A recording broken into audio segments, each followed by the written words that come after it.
I begin in the name of God, most gracious, most merciful, Master of the day of judgment.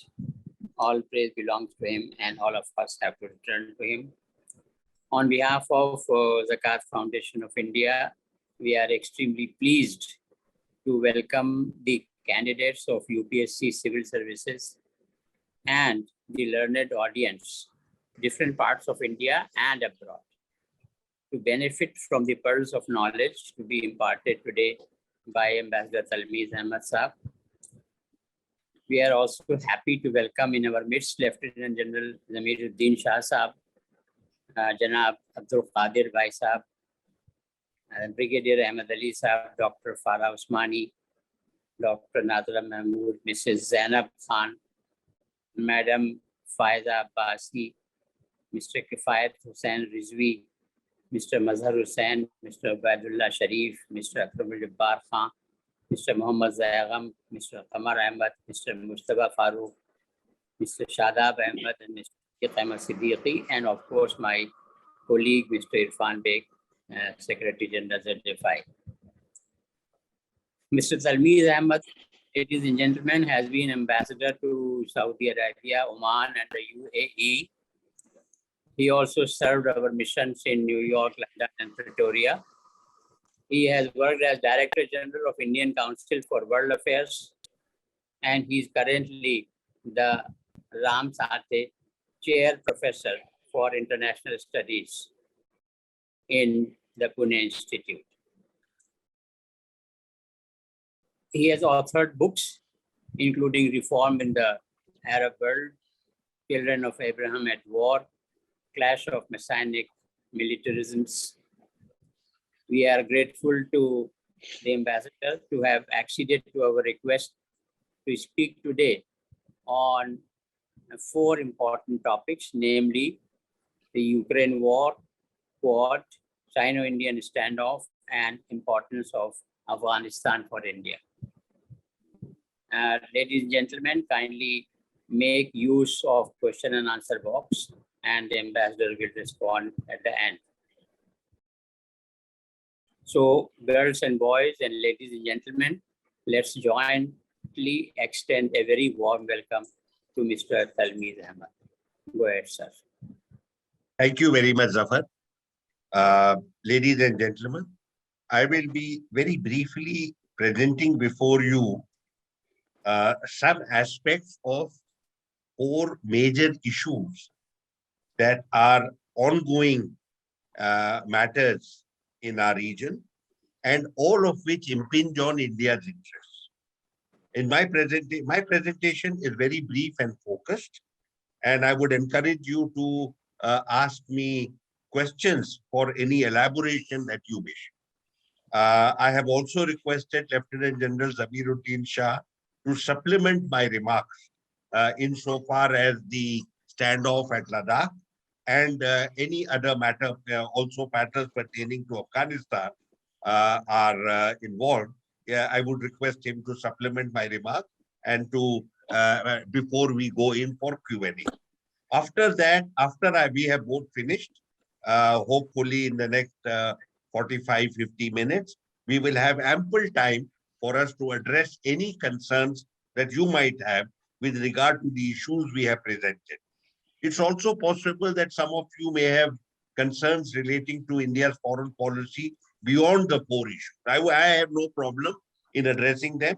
If I'm familiar with the topic, I will share my knowledge with you. And if I don't have enough knowledge, I will frankly say so and request you to supplement your knowledge from other sources. Or I will myself make a study. And if Zafar wishes, I will come back to you at a later date and pick up some of the other themes that might emerge. Also, as you know, the Ukraine war is ongoing. We do not know what its outcome will be. In my presentation today, I will look at the implications of various different outcomes of this conflict. Also, as you would have already understood, this conflict is fraught with extraordinary information. I mean, alongside the military campaign, you have an information campaign. And as you have seen already, overwhelmingly, the information campaign is dominated by the Western Alliance. So much of the information we have relating to what is happening in Ukraine is coming to us from one side of the conflict only. And very little information is shared with us with regard to what the Russian side may have to say. As you know, so I will dilate on that aspect as well briefly, and then we will move forward. I have a PowerPoint presentation which I want to use. So if you just give me a few minutes, I will get my PowerPoint ready, and then I will begin my remarks. Is the PowerPoint presentation visible to Yes, you? yes, yes, sir. Some foreign policy issues. Yes, it's there in front of you. Thank you. So let me start with Ukraine. You will see this map is a map of Eastern and Western Europe, and it shows the borders of Russia. My narrative begins with the end of the Cold War. As you know, as the Cold War ended, the Soviet Union ceased to exist, and a large number of countries in Eastern Europe and in Central Asia broke away from the Republic, from the Soviet Union, and they became independent and sovereign states. And these are the countries which you will see, the Baltic states of Lithuania, Latvia, and Estonia in the Baltic. You come down, you have Belarus and Ukraine, and you have Georgia. And then if you go further, you will see Poland, the Czech Republic, Slovakia, Hungary, Romania, and Bulgaria. So these are the countries that used to be either part of the Soviet Union or they were part of the Eastern Bloc. The Eastern Bloc represented militarily at that time by the Warsaw Pact. As the war and as the Cold War came to an end with the collapse of the Berlin Wall, and later by 1991, the end of the Soviet Union and the emergence of sovereign countries, the NATO, which used to be the Western alliance facing the Warsaw Pact, was not at that time eliminated. It remained in place. And that period is a period of very complex diplomatic interaction between the Russia that had emerged, earlier the Soviet Union from 89 to 91, and then Russia that had emerged from the debris of the Soviet Union breakup. There was very deep and intense dialogue at that time between Russia and the United States on the one hand, and between the United States and the Europeans on the other, and some Europeans in dialogue with Russia. So there was a three-way dialogue taking place at that time as to how to manage Europe and European affairs following the end of the Cold War and the new countries that had emerged as a consequence of the end of the Cold War. Many of you will recall that in the first flush of triumph from the Western side, and particularly the United States, they saw the end of the Cold War as a clear victory for the Western alliance. So there was an air of triumphalism. But the first reaction of the American president, George Bush Sr., H.W. Bush, George H.W. Bush Sr., the father of the president who emerged in the year 2000, it was to speak of a new world order. It was not aggressive. It was not combative. It was not triumphant. It was his first remarks were of a new world order based on transparency, based on justice, based on accommodativeness, based on rule of law. And many of us at that time truly believed, and I include myself among those who truly believed 30 years ago that we were looking at a new world order that would not be confrontationist. We were wrong. The Americans, it now appears, had no intention whatsoever of an accommodative order where the Eastern Bloc, the former Eastern Bloc and Russia would live in peace and harmony with the Western alliance. Today we are aware that the Americans were very clear about two concepts, and those concepts are relevant to this day. Number one, that the United States would retain its hegemonic status in world affairs. It would not be giving up that status of superiority that it had obtained at the end of the Cold. Number two, that this hegemony of the United States would be firmly anchored in a united Europe that would accept the hegemony of the United States and would therefore provide the basis for the emerging order. So the emerging order, rather than being a new world order, it would in fact be the old order led by the United States on the Western side, supported by a united Europe. These two concepts would be enshrined in NATO. That means NATO would continue. But there was another aspect to this assertion of American hegemony, and that was the expansion of NATO into the Eastern Bloc. The Russians at that time were in disarray. Firstly, they had the debris of their old country, and you had Gorbachev elbowed out, and you had the emergence of Yeltsin. Yeltsin became the president of Russia. So the new president, he's a very controversial figure. And even today, he is a figure of controversy in his country. There are people who say that because of him, Russia lost all its status and prestige as a global power. But at the end, it is different. When my own reading of that era indicates that he truly believed that there would be an accommodative world order in which Russia would be a prestigious and equal role player in global affairs. He believed that. And therefore, he adopted an accommodative approach from his side. There are many aspects of that period of one decade from 1989 to year 2000, 1999, when he finally handed over power on the last day of that year to Vladimir Putin.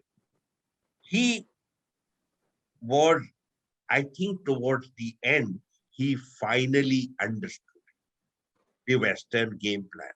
The Western game plan was not to be based on accommodativeness and engagement with Russia as an equal power. It was going to be an aggressive and combative confrontation, where the game plan from the Western side, led by the United States, was to ensure that Russia would never again emerge as a threat to the West.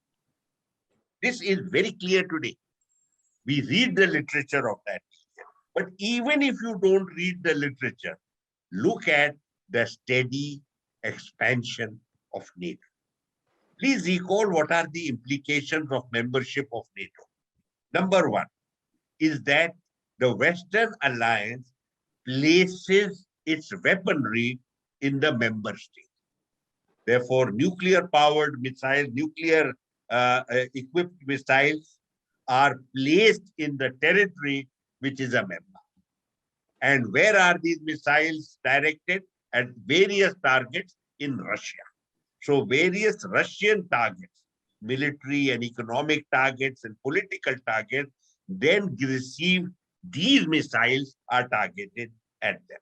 Number two, there is a part of membership, there is a provision in the membership of NATO that if one state is attacked, if one member state is attacked, it is an attack on NATO as a whole, and all of NATO will unite to defend the sovereignty of that state that has been attacked. So there are two aspects of membership. One is an posture, aggressive posture with weaponry pointed at Russia.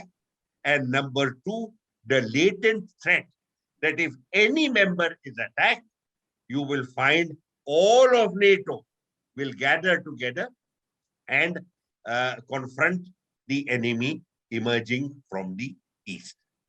What happened? 1999, three major countries which you can see on the map, Poland, the Czech Republic, and Hungary became part of NATO. Few years later, during the period of George Bush Senior, Jr., the Baltic states, that is Lithuania, Latvia, and Estonia, also became members of NATO, along with Bulgaria, Albania, Slovakia, and Slovenia. In 2008, in a very major speech given by George Bush Jr. in the last year of his presidency, he offered NATO membership to Georgia and Ukraine. And therefore, NATO had come to the borders of Russia. And in all these states, there were missiles now pointed at Russia. As I said to you, as 1999 ended, Yeltsin, who was supposed to be at that stage in the depth of alcoholism, from the alcoholic haze, he had one understanding, that Russia had been betrayed, that Russia was not going to be accommodated in a broad alliance and given the respect that is due to Russia. Russia was going to be facing a West-led confrontation. And he told the Western Alliance, I am nominating Vladimir Putin. Everybody knew Vladimir Putin's background. He was a shadowy figure at that stage, had not been a high-profile figure, but he transformed this decade into a decade where he would assert Russian interest in the face of the aggression as he perceived it coming in from the West. Russia looked at the entire threat as a threat to its security. As you know, all of international politics is an assertion, is an effort to retain your security and to expand your influence. If you were sitting in Moscow at that time, you would look at the map and you would see that you are threatened, you are insecure, and you have these countries which are pointing missiles at Mother Russia. The remark that was made by George Bush in 2008 received a very sharp reply from Putin. And that is the beginning, the origin of the present day conflict. Two public statements, one by President George Bush, who spoke about the expansion of NATO and said that it would include now Georgia and Ukraine. And in that same year at Munich, Putin made a very major speech where he said the expansion of NATO into Georgia and Ukraine is not accepted. And at that time, in that same year, Russian forces entered Georgia. And with that, the aspirations of Georgia to become members of NATO was ended. It's a complex narrative from that day till 2014. In 2014, it's a complex narrative and you can go over it. There are many. In Ukraine, as you can see, is a major country that emerged. It was earlier part of Soviet Union. It emerged as a sovereign country after the end of the Soviet Union. It is a large country It is an agriculture producer. It is rich in minerals. It is also located on the Black Sea. So it has considerable strategic importance as Ukraine has a very complex history because Ukraine's history and that of Russia, particularly of the Russian people, is very deeply enmeshed. But another point, a very specific point, is that Eastern Ukraine has a very large Russian population. Russian, not only Russian speaking, ethnically Russian. Russia actually believes, there are some sections in Russia who believe that Ukraine has never had a separate existence and that that Ukraine is a part of Russia. It is part of Mother Russia. In any case, I don't want to give you all the details of what happened between 2008 and 2014. Be that as it may, Russian troops entered Ukraine for the first time in 2014. And the Russians say that their troops did not participate, but it is now known that many of them were possibly Russian troops. But be that as it may, Russia encouraged an insurgency in eastern Ukraine and compelled the leadership in Kiev to enter into dialogue with with its own disgruntled people. This conflict, which the Russians described as a domestic conflict, ended with the Minsk Accords. So Minsk Accords took place in two stages. Minsk is a place in Belarus. You can see Belarus. Belarus is the one country that has refused to join NATO and is supposed to be very close to Russia, and indeed a part of the Russian invasion of Ukraine also took place through Belarus. So we have the Minsk Accord. The Minsk Accord was entered into by the Kiev government with its breakaway parts from the east, but was guaranteed by Russia, Germany, and France. What did they provide? That they didn't use the word demilitarize, but they said heavy weapons will not be used in Ukraine, nor provided in Ukraine, nor will there be major movements of aircraft over Ukraine. That means Ukraine would be effectively demilitarized. That was the first part. The second part was the eastern part of Ukraine, which is Russian majority. It is known as the Donbass region and has two republics on the ground. There would be an autonomy. There would be a constitutional amendment in terms of which they would be given autonomy. If you go back to the literature from that period, 2015 up to now, seems as if this accord never really took place. It was like a temporary lull in the fighting. The eastern part never got satisfaction. The constitutional amendments were unsatisfactorily drawn. It appeared as if Ukraine was going to assert its separateness rather than become increasingly demilitarized and also neutral. It was not going to do that. It is also obvious to us that the Western countries, particularly the United States, were very anxious to use Ukraine, to bring Ukraine deeper into the Western camp. If you were to now think, why was all this happening? And it seems to me a lot had to do with the United States. United States doesn't figure on our map. It is far away across the Atlantic. And yet it was the most significant role player in the matters that we are going to examine. They are part of the first sentence that I uttered this morning, that it was an assertion of American hegemony. That American hegemony is not going to be disputed, number one. And number two, this hegemony is going to be anchored in Russia, in American presence in Europe, and the expansion of NATO eastwards to keep Russia under pressure. Now we come into something even more complicated because the information about that is not available.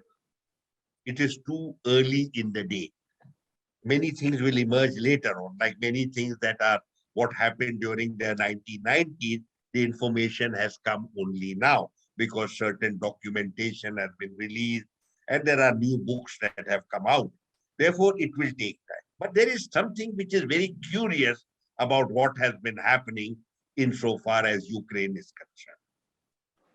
In the month of June 2021, in Geneva, President Biden and President Putin had a summit.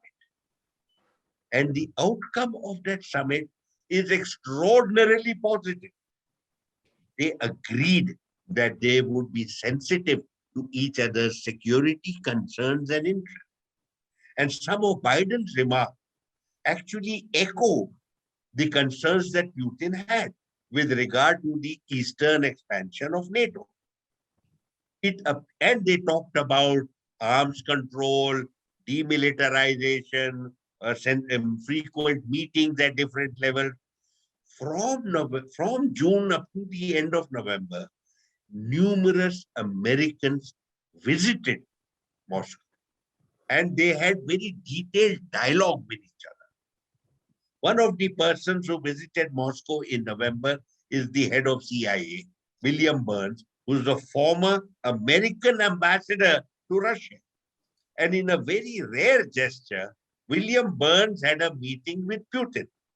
Therefore, if you were looking at European affairs in the second half of 2021, that's last year, you would imagine that overall the scenario is very positive. Suddenly, something changes in the month of December. In the month of December 2021, the rhetoric from Washington becomes increasingly aggressive and confrontational. Completely different from what has been going on in the previous 5 months. And we are puzzled. The United States starts talking about Ukraine, about the membership of NATO, doesn't talk anything about the sensitivity to Russian concerns and interests, doesn't talk about arms control and about dialogue, etc. The whole tone from Washington becomes aggressive and confrontational. You are therefore left to speculate. Why this change from the United States? Moscow was taken by surprise because Moscow had made it clear, not today, but in 2008, that the eastward expansion of NATO is not acceptable. And they had gone to war. In 2014, they had not only gone to war, they had detached a part of Ukraine and resumed it and made it part of Russia, and that is Crimea, because of its strategic importance in the Black Sea. Therefore, it is not as if the Americans did not know the strong feelings on Ukraine that are there in Moscow. Why did this change occur? We have to struggle. There is one idea that 1 year into the presidency, Biden had a very lackadaisical, lackluster performance. He had not shown the way it was expected after the chaotic 4 years of Donald Trump. And the right wing appeared to be very powerful in the United States.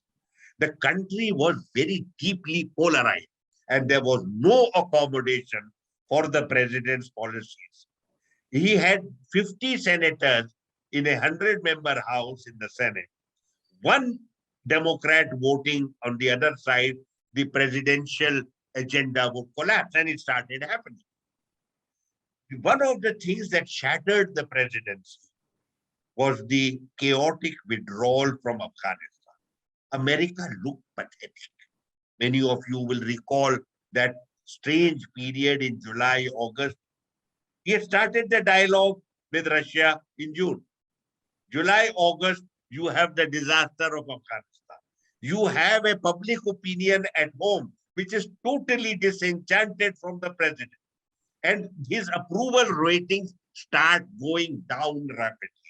Many of his aspects of his domestic agenda have collapsed because of the one or two Democratic senators did not support him. As the year ended, Biden looked seriously pathetic. And it was feared that in the elections that would take place in November next year, that is this year, the, the, the Democrats would lose seats in the Senate. So that within 2 years of his presidency, Biden would become a lame duck president, and 2 years after that, make way for a Republican president. Therefore, when you look at the scenario in December, you see a president under extraordinary domestic pressure. This is what I believe is the real reason why the Americans turned to this aggressive posture vis-a-vis Russia. They needed Ukraine to show up the leadership qualities of Biden, show him as a tough president who was going to confront the Russian president who was aggressive, authoritarian, etc., abuser of human rights, what have you. So the domestic factor is crucial. And this is not shocking. Many major American decisions have occurred largely for domestic political considerations or under the influence of domestic lobbies. I want to mention one more aspect here, which is linked. For many Americans on the right, the Cold War never ended.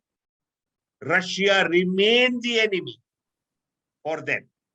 Confrontation of Russia is an inherent part of the mindset and the agenda of that right.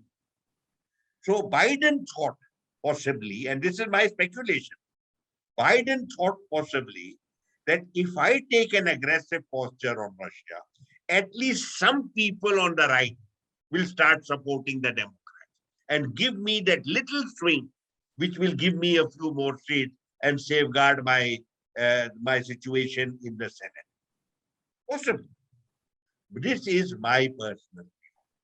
And I feel there are people, the writings are already there, that a very major factor in promoting the confrontation with Russia in Ukraine from December onwards is largely connected with the domestic calculus relating to domestic politics. There is one more thought, and I will share that with you because I am trying to understand what is happening along with you. Was there one other factor? This aggressiveness relating to Ukraine, the rhetorical aggressiveness, could it have been intended to attract the Russian armed forces to intervene?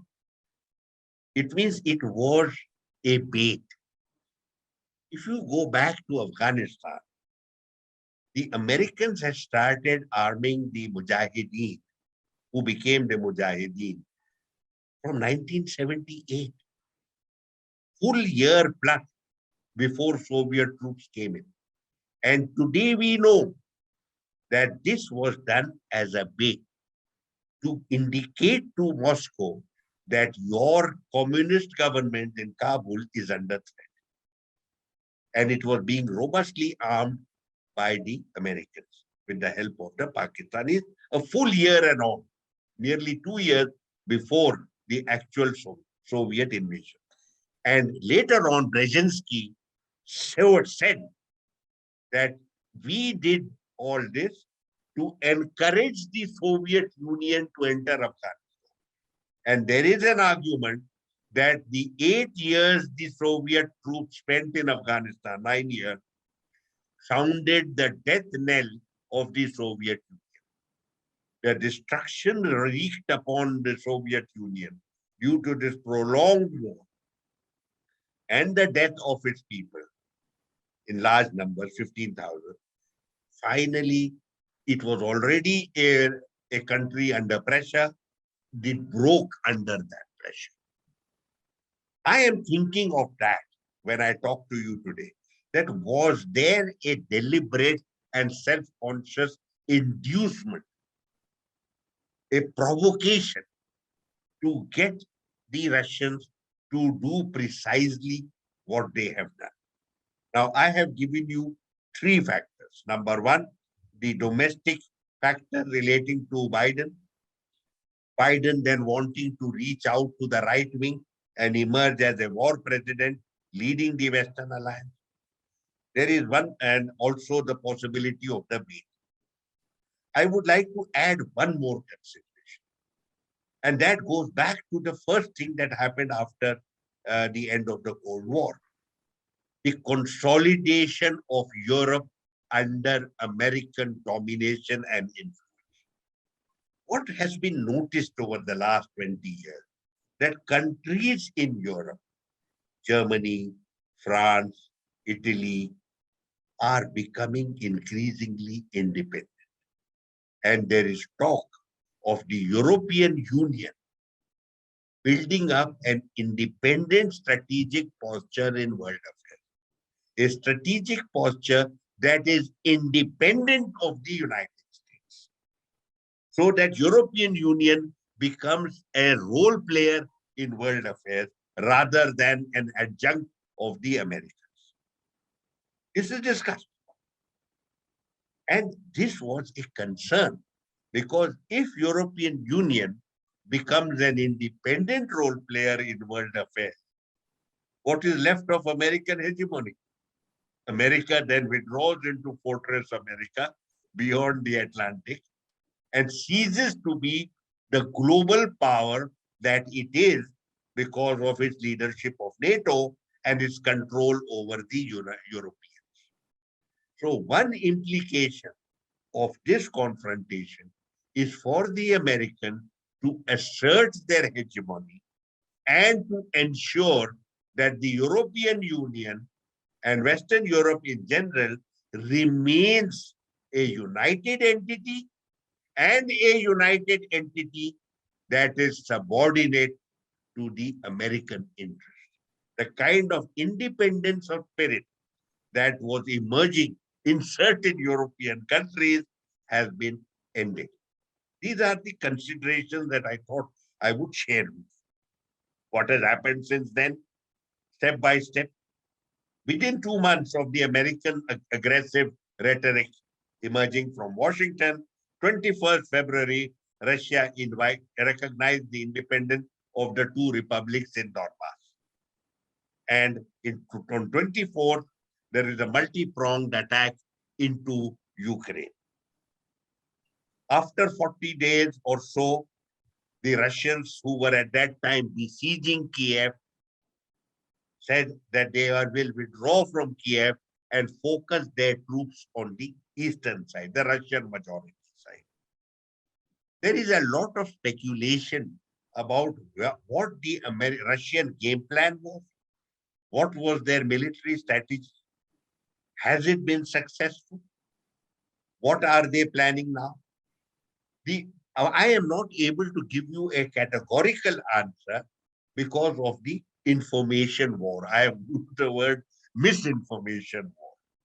During war, there is always the information side. It's not from today.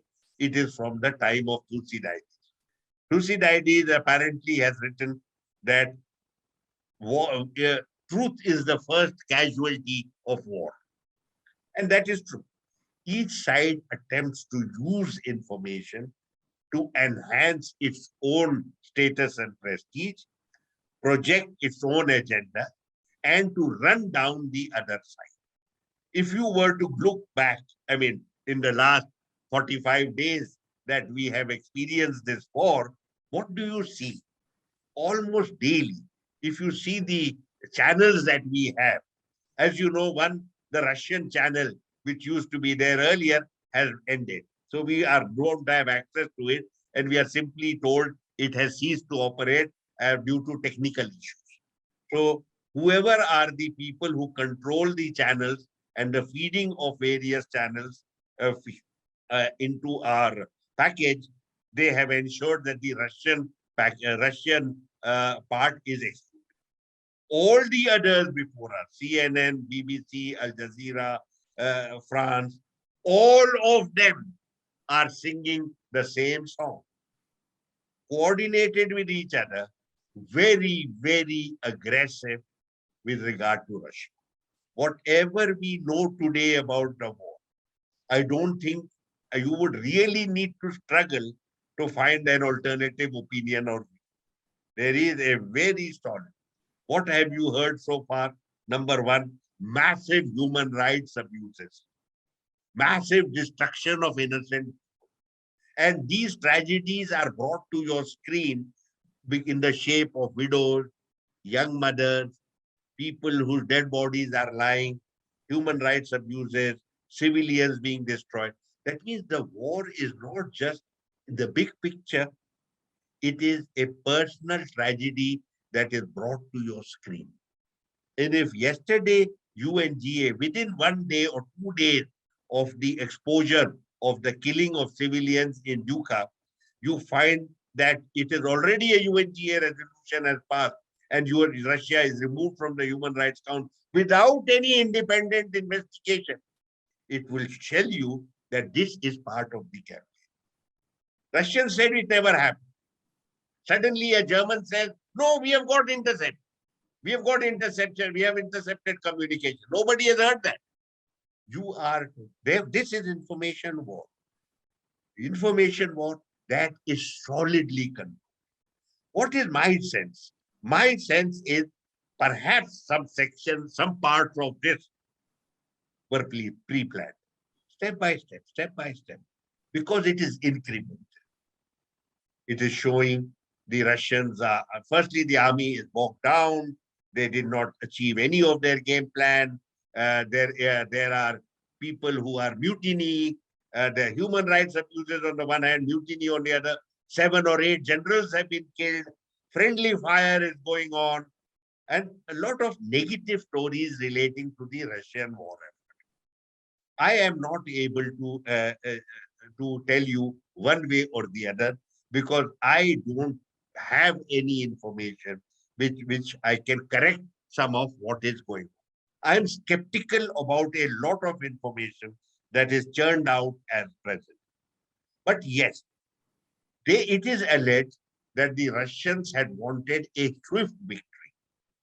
We don't know. The Russians have never said they wanted a swift victory. But we assess that that is what they may have wanted.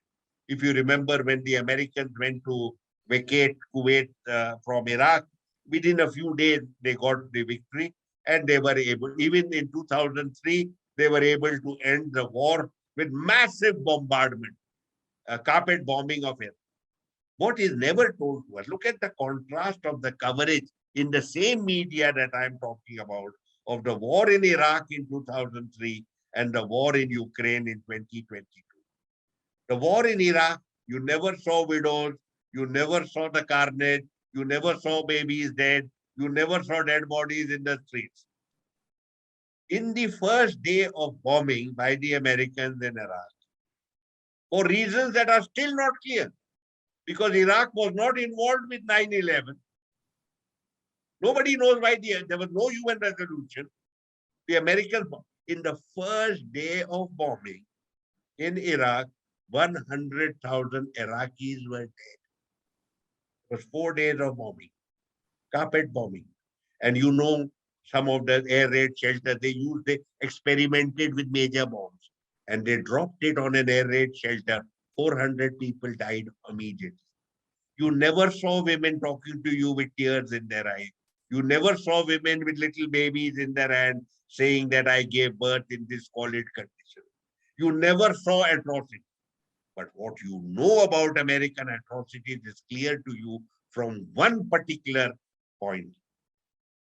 The extraordinary number of Americans who have gone back to their country with serious mental disorder. The post-traumatic stress syndrome. It is because of the atrocities they perpetrated in Iraq in their occupation of 10 years. So thousands upon thousands of American young men have gone back, and women.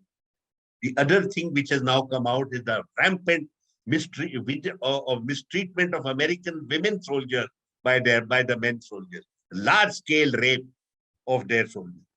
What about the human rights abuses? They had a UNGA resolution within one day of we saw some bodies on the streets. Do you remember the pictures of Abu Ghraib, the one atrocity that was properly covered? Do you recall even a single resolution being passed by the UNGA? Do you remember if the Americans ever arrested anybody and jailed anybody for those atrocities? This is the difference. That is why I tend at this stage to be skeptical. I do not know enough. I admit that the media is totally controlled by the Western Alliance.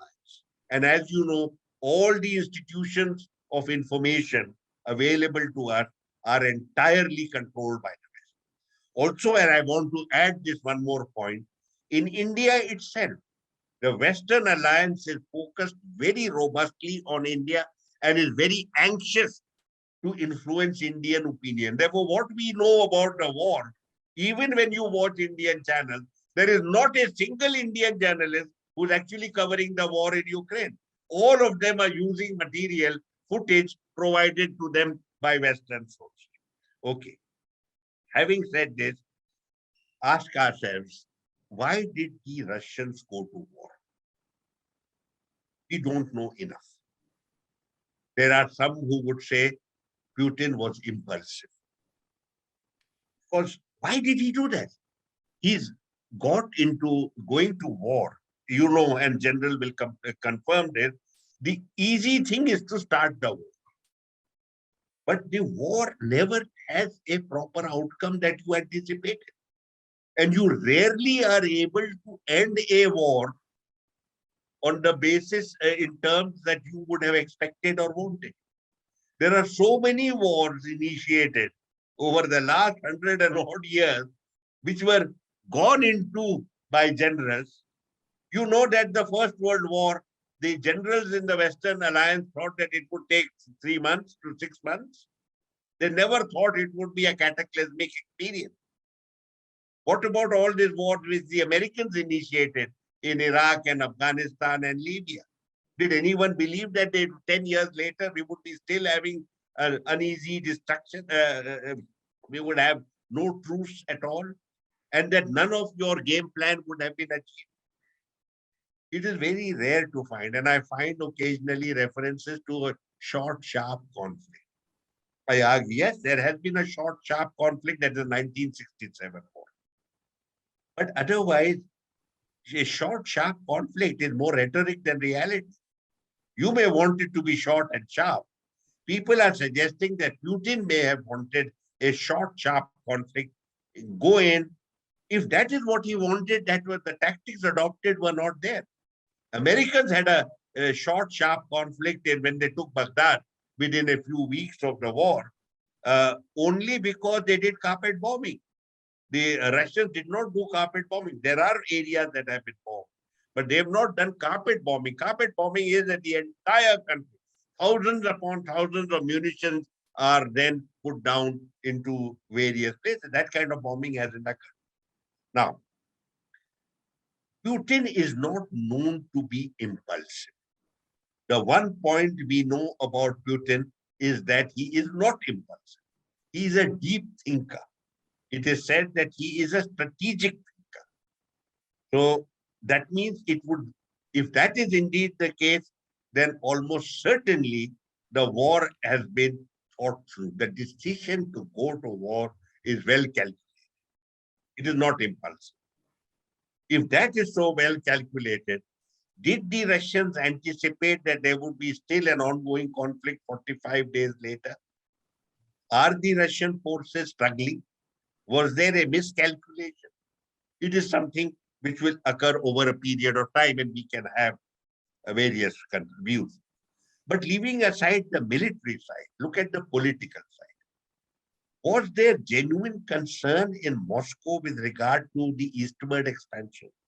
That if this war had not occurred, Was Moscow totally convinced that Ukraine will be joining the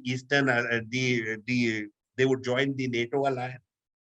If Ukraine joined the NATO alliance, you would feel very seriously threatened if you were in Moscow.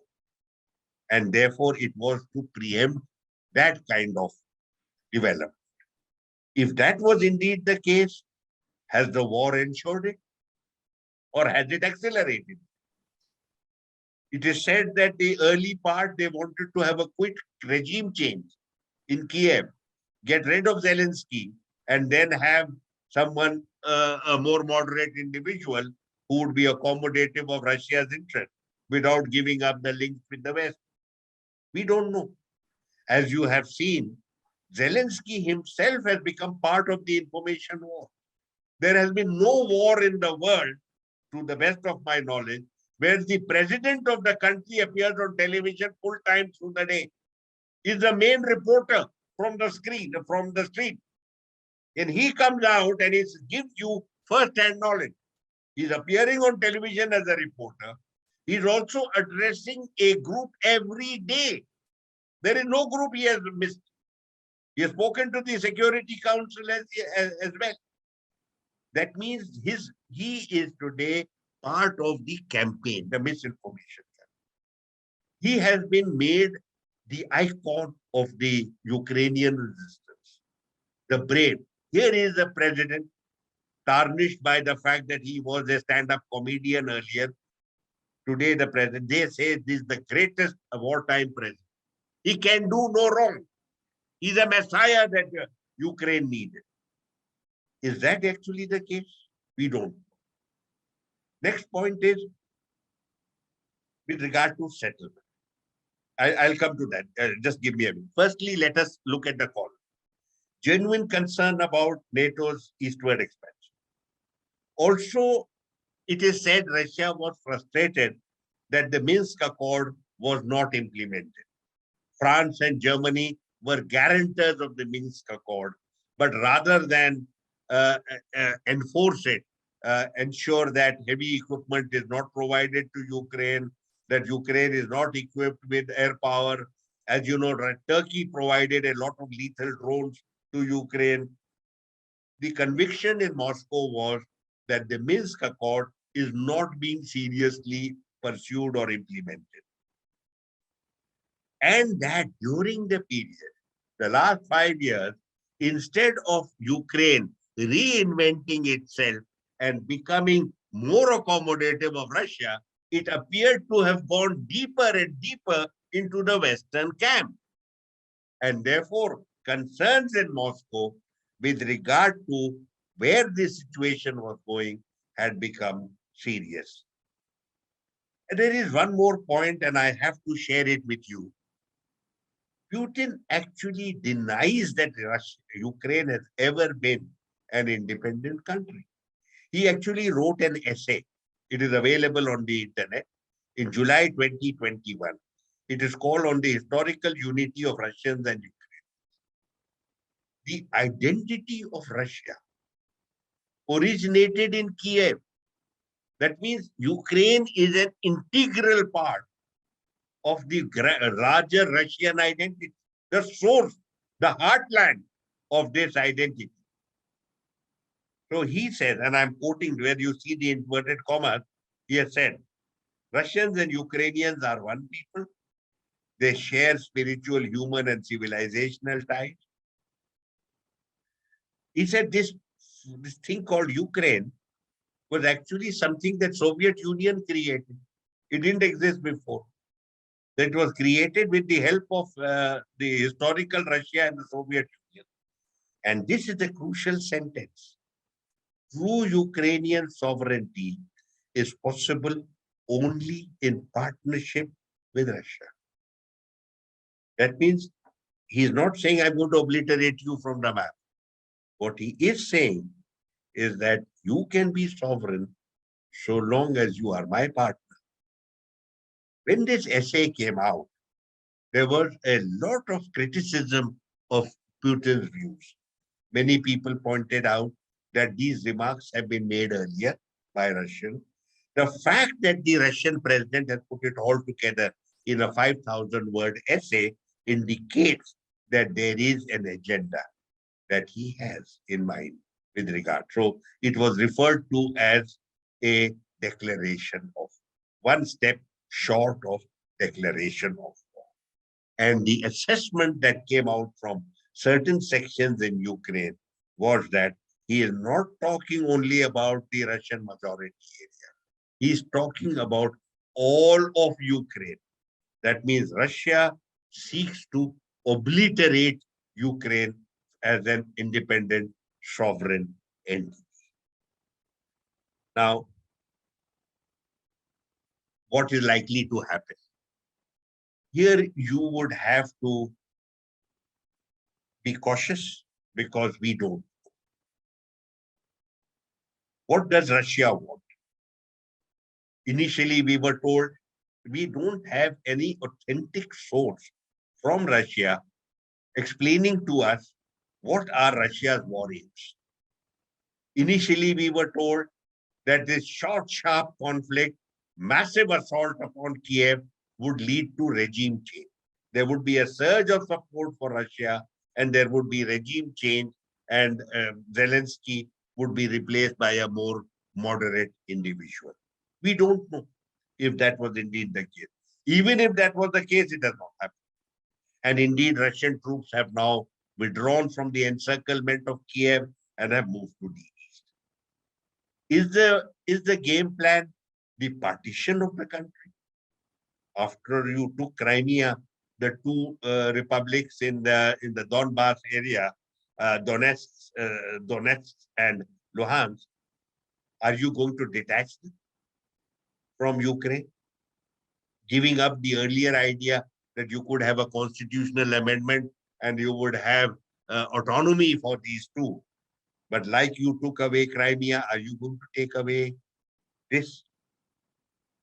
From the American point of view, the entire conflict has been shaped in terms of democracies versus authoritarian. Liberalism. If you see the literature that is coming from the United States, that we are democracy. There is also a subtext over here, which is less palatable, that talks about Western civilization. That liberalism is then conflated with Western civilization, and that it is the assertion of West, the liberal values, enlightenment, etc., versus the authoritarian, medieval authoritarianism and the crude human rights abuses of Russia. Tapping into the remaining hostility in certain Western quarters and certainly the United States vis-a-vis Russia. There is another interesting thing that has happened. Even if there were European countries that were seeking an independent posture in foreign affairs, that seems to have ended. Under the pressure of Western unity, all of them are today on the same side.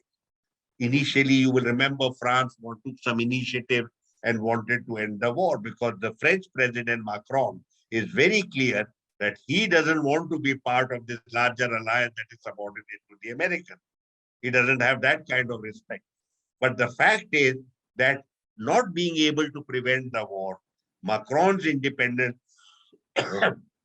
approaches have also been put on the back burner. But the other thing that you have to watch, and this I find fascinating, is the resurgence in Germany. Germany up to now, up to 1989, it was divided. After that, it was a very low key as far as military aspects are concerned. Europe has a very long memory of German aggressiveness. Many of you who will recall 19th century European history, they will remember that Germany was united as a result of war, where they went to war against Austria, went to war against France, and then sought a space in Europe with the First World War, and then went back and were aggressive against their European enemies in the Second World War. So it's a long history of nearly 100 years of German militarism. Ukraine has taken away the stigma of German military. You today find the German military budget has been significantly expanded and it is subsumed. So it is nobody is debating this. Today, you have a chancellor in Berlin who talks about being part of the Western Alliance, etc., but is quietly and significantly making Germany a significant military presence in Europe. Also, as far as the Americans are concerned, one major weapon against Russia is to cripple it economically. Russia's economy is overall fragile. It is crucially dependent on energy exports. That is where the Americans have gone and have banned energy exports on 8th March. They have created serious problems for European countries that depend on this energy. But at the same time, you find that that has been implemented. And many Europeans have said over a period of time, in a few years' time, they will detach themselves from dependence on Russian energy supplies. What does America want? It's very clear. I have mentioned retain US hegemony in world affairs, keep a united Europe under your control. That is the key. What they have gone about this, demonizing Putin personally, crippling Russia economically. Their game plan is that if you keep on pressurizing Russia, particularly on the economic side, and demonizing Russia on the political side, you could have an internal coup d'etat. You could have regime change in Moscow. Get rid of Putin, who has been talking about Russia's role, Russia's status, Russia's influence, etc., and put a puppet character, something like Yeltsin in his early days. Now, this may be wishful thinking. The Americans have wanted regime change in Iraq for the last 40 years and have got nowhere, 50 years, and they have not gone anywhere. So it's not going to Paris, but that is something that they have not given up on. And that is part of some of the writings that you see. How is the war likely to end? We don't know. It will depend on how the war goes, obviously. But one of the ways, Russia will retain Crimea, no doubt about it. Will it detach the Russian majority republics, Donetsk and Luhansk? Or will it be satisfied with autonomy for them? That is the first. Second, the political status of Ukraine. Ukraine will, to satisfy Russia, Ukraine will have to ensure that it does not join NATO. Some statements to this effect have already come from Kiev. Zelensky himself has said that we are not going to join NATO. But is a statement enough? It has to be backed by something. We don't know. Would Russia accept Ukraine joining the European Union as we had thought in the past? Or have the Russians become even more aggressive in this regard? But the point is, all of us may be saying something or the other. Is this end game acceptable to the Americans? The Americans want to prolong the war as much as possible. More atrocities, more abuses.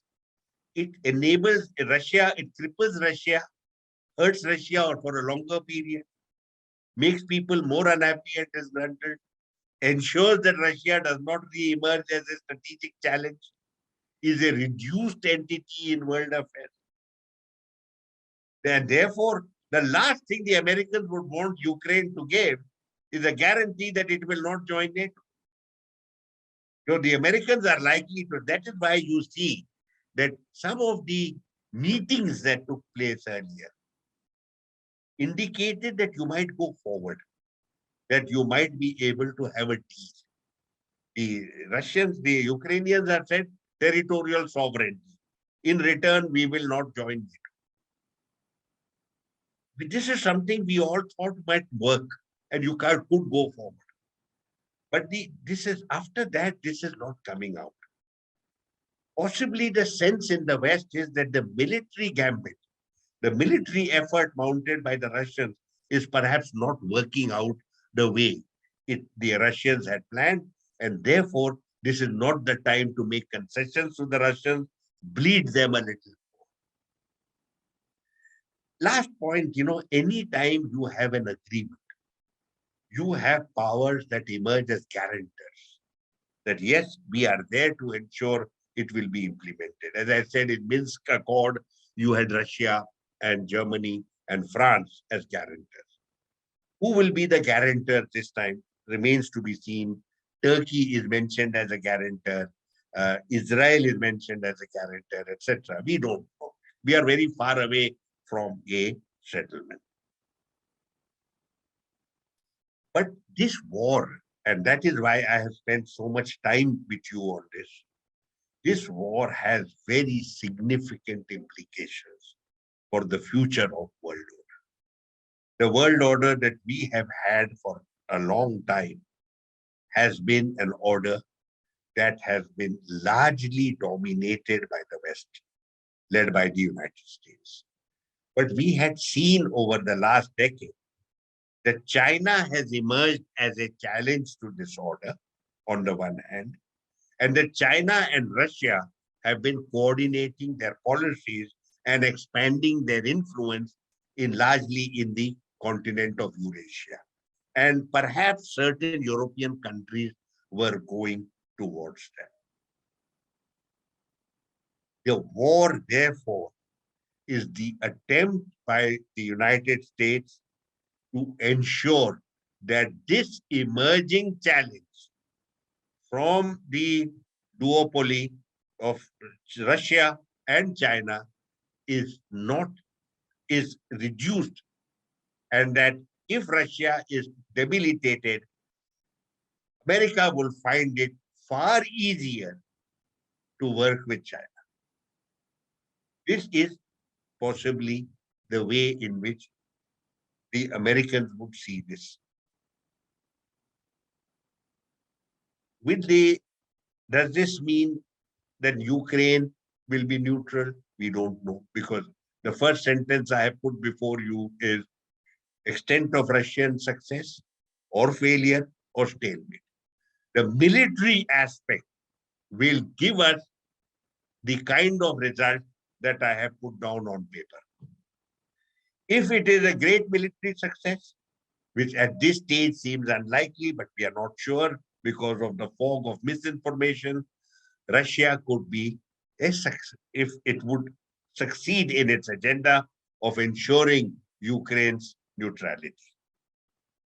The other point I want to raise with you is the American agenda and its hegemony are based on the European unity and its consensual subordination to the Americans. Is this sustainable?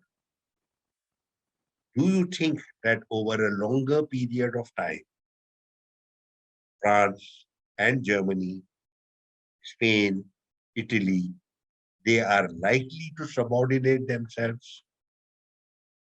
If you look at the scenario, the Europeans are frustrated that they have no say in world affairs. Many of the decisions taken by the Americans are without consulting anybody. The announcement of energy sanctions on Russia on 8th March were without any planning. It's an announcement made and the Europeans had to follow it. Europeans also know that at the end of the day, they are the ones facing Russia. They are the ones who have to deal with Russia. Therefore, their approach has been far more accommodative to Russia and sensitive to Russia's interests than the Americans. The Americans have the luxury of sitting so many kilometers away. So can you allow your destiny and your interest to be shaped by an entity which is aggressive, confrontationist, etc.? But one aspect about America which bothers many Europeans and indeed many others is that there is no consistency in their politics. You have a Donald Trump for 4 years, followed by a Biden, and you don't know who's going to come again. Every 2 years you have elections, every 4 years you have a presidential election. There is no consistency. Many of them, many Europeans recall Donald Trump hated NATO. He hated the European Union. He used to abuse the European partner. He was extremely fond of Putin, very accommodative of Putin. You could have a similar president later. So would the Europeans really like to attach themselves? And as I mentioned to you already, a large part of the American agenda in Ukraine and in Europe is not connected with anybody's foreign policy interest, but Biden's political interest. The American domestic politics is leading to all this. Is this something that you are comfortable with? Long-term strategic policies being determined by the electoral concerns in 9 months? Is this what you want to do? So I am raising a doubt about whether this kind of transatlantic unity can be sustained. Doubts are also being raised about long-term American policy. Americans had told us, particularly in the shape of Biden, that my agenda is to confront China, contain China, manage China, have economic ties with them, but ensure they do not become a threat to American hegemony, Western alliance, whatever. But now you have shifted your focus to Europe. And for you, the priority appears to be European unity confronting Russia. Does this mean you are going to withdraw once again from the Indo-Pacific and leave Indo-Pacific to regional power?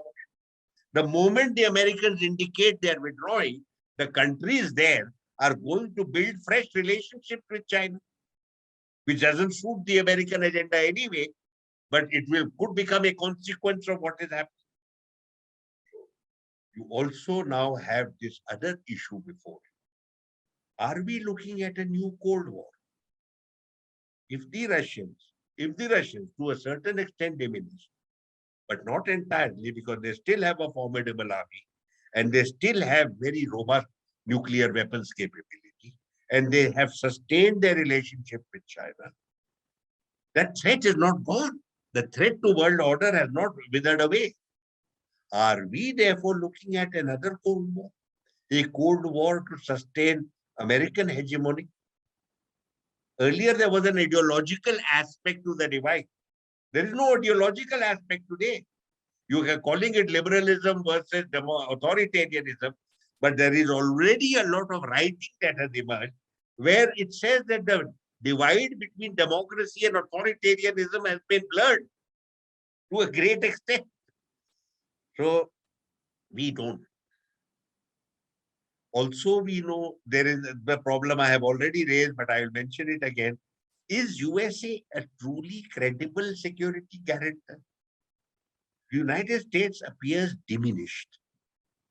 The wars that it fought in Afghanistan, Iraq, and Libya have left it battered and its credibility very low. Isn't it astonishing that not a single country in West Asia, Saudi Arabia, Israel, UAE, not one country has supported the United States in the war on Ukraine, on Russia. Each of them appears to value the relationship with Russia as much as it values the relationship with the Americans. Largely, this posture is due to the fact that the American credibility is far less than it was before. So we are looking at a scenario over the long term of a Sino-Russian alliance remaining in place and still challenging the Americans insofar as the new order is concerned. The last point I will make in this regard and leave this subject is this business of liberal democracy, illiberal democracy, and authoritarianism. There has been observed a pattern over the last 6 or 7 years where democratic systems have, for a variety of reasons, shifted away from the pluralism, multiculturalism, and accommodativeness of a normal democratic system in favor of the strong man, the man who epitomizes in himself the identity and the prestige of the country. Much of this adoration of the strong man has been at the expense of democratic institutions. Trump's period in the United States is regarding as expressing this. While Boris Johnson doesn't reflect this entirely, this phenomenon referred to as populism is a very significant development in the domestic political order of several democratic countries. Countries named in this regard are United States, UK, Brazil, India, Hungary. As I'm speaking to you, we are going to have in a few weeks an election in France. And the right-wing candidate who's challenging Macron is looking pretty formidable. In almost every European country, there is a powerful right wing. And that right wing, in a set of circumstances, could come up.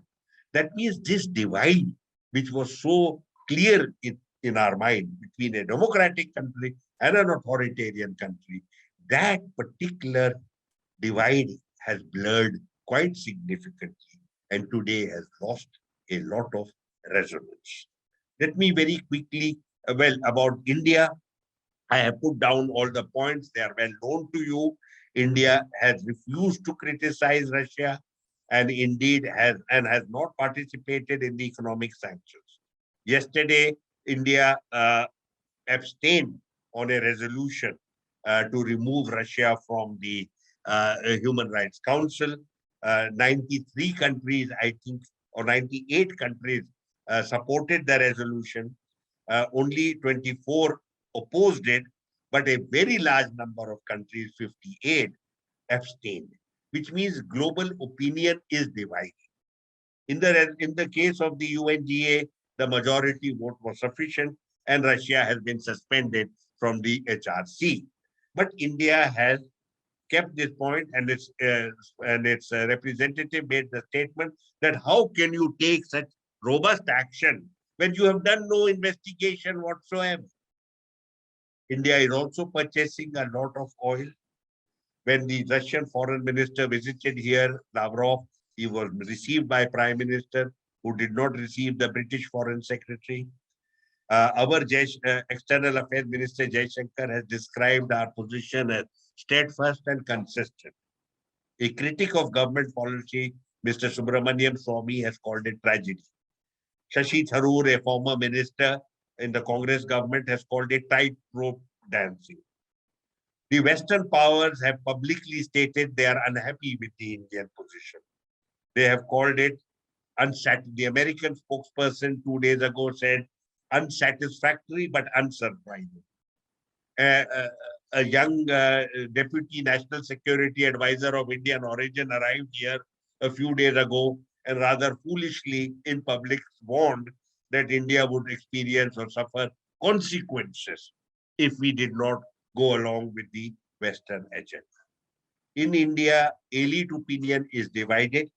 There are people who believe in backing the West during this period.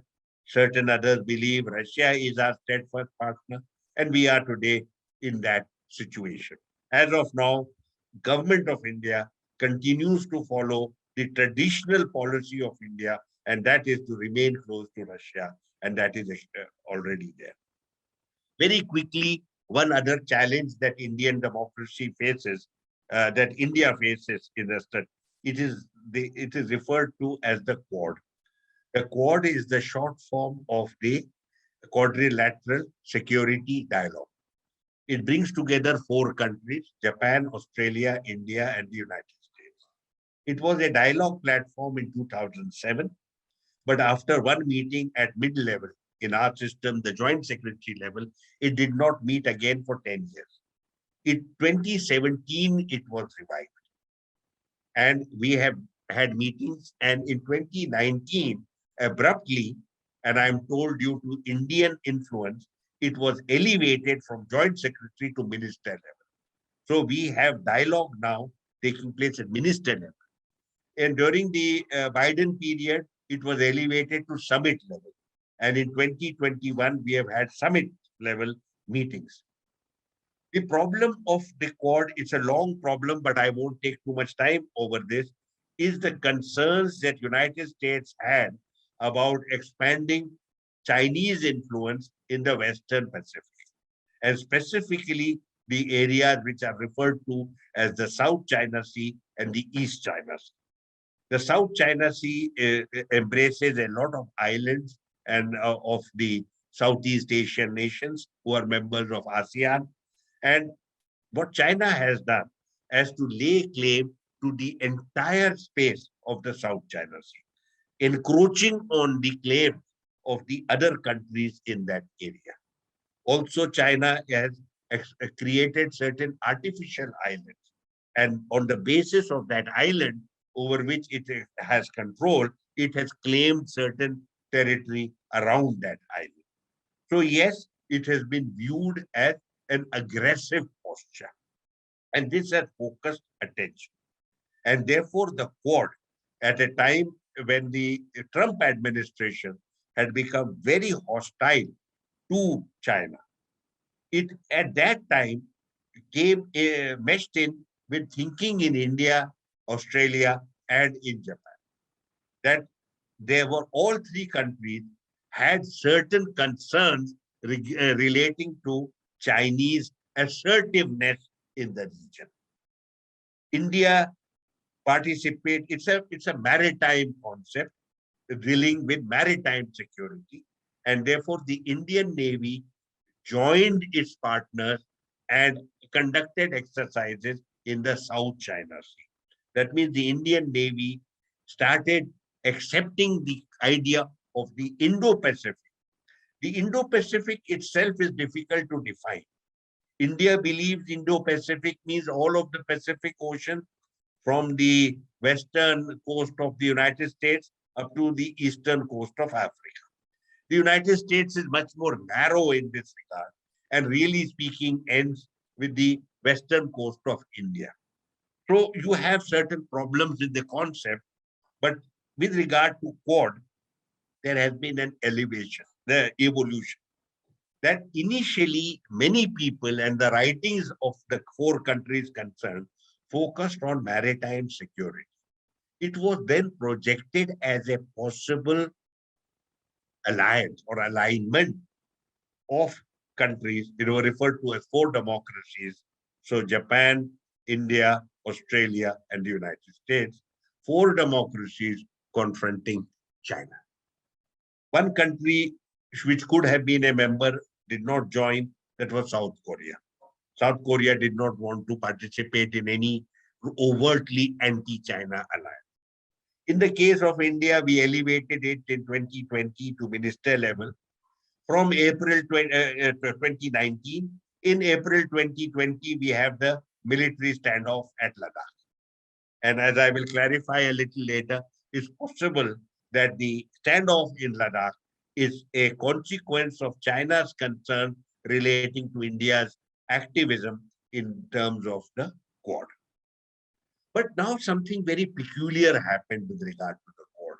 Just at a time when the four members and the academics and the others were talking about Quad as a security entity, in August last year, a month before the summit, the United States announced an alternative alignment of United States, Australia, and the United Kingdom, called the AUKUS, Australia, United Kingdom, United States. It is anchored in the construction of nuclear-powered submarines for Australia. But it appears to be a very robust security alliance of Anglo-Saxon states. And this has created a certain doubt about what the Quad is all about. Has Quad ceased to be of any significance? In the month of September, when the countries met, when the leaders met in Washington, the agenda of Quad that was set out had very little to do with energy, maritime security anymore. The agenda appears to be cooperation in technology, climate change, and vaccine cooperation. Areas which are already being handled by many other entities. You have a COP relating to climate change. WHO is also already promoting vaccine cooperation. Technology cooperation doesn't need a Quad. You can do technical, this can do this kind of cooperation with anybody, anytime. And in any case, it is a corporate sector that takes decisions in this regard. It appeared as if the security element in Quad is not as significant as we had thought it would be. I don't know enough to be able to tell you why this is so, but I can speculate. My personal view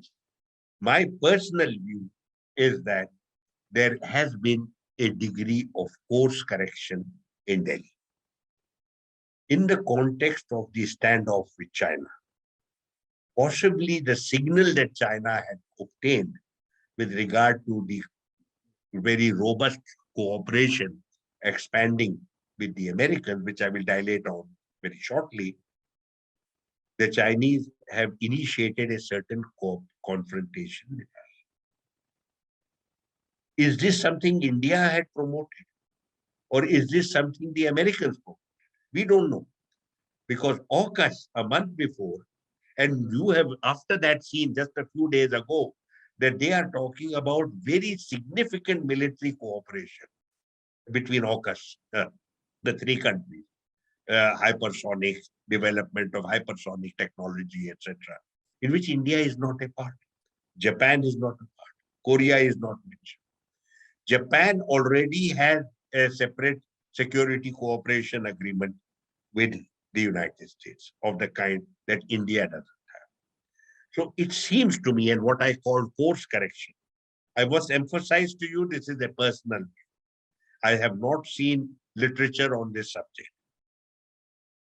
The course correction appears to me India reversing the impression of moving very, very close to the Americans and shifting towards its traditional policy of strategic autonomy. The other part I want to mention before I end this discussion is that while Indian Navy crossed the Malacca Strait and went into the South China Sea, the crucial area of concern for India is not the Eastern Indian Ocean. It is the Western Indian Ocean, particularly the Arabian Sea. The Arabian Sea to the west of India is the one that includes the choke points of Hormuz and Bab al-Mandeb, the Persian Gulf and the Red Sea and the Suez Canal. This is where you have crucial Indian interests of energy, economic cooperation, logistical connectivity. The Americans are not involved with India. The Americans have their separate CENTCOM presence there. But the signal that I get from all this is, in the area of crucial importance for India, the Quad has no relevance. And India, therefore, has to safeguard its own maritime.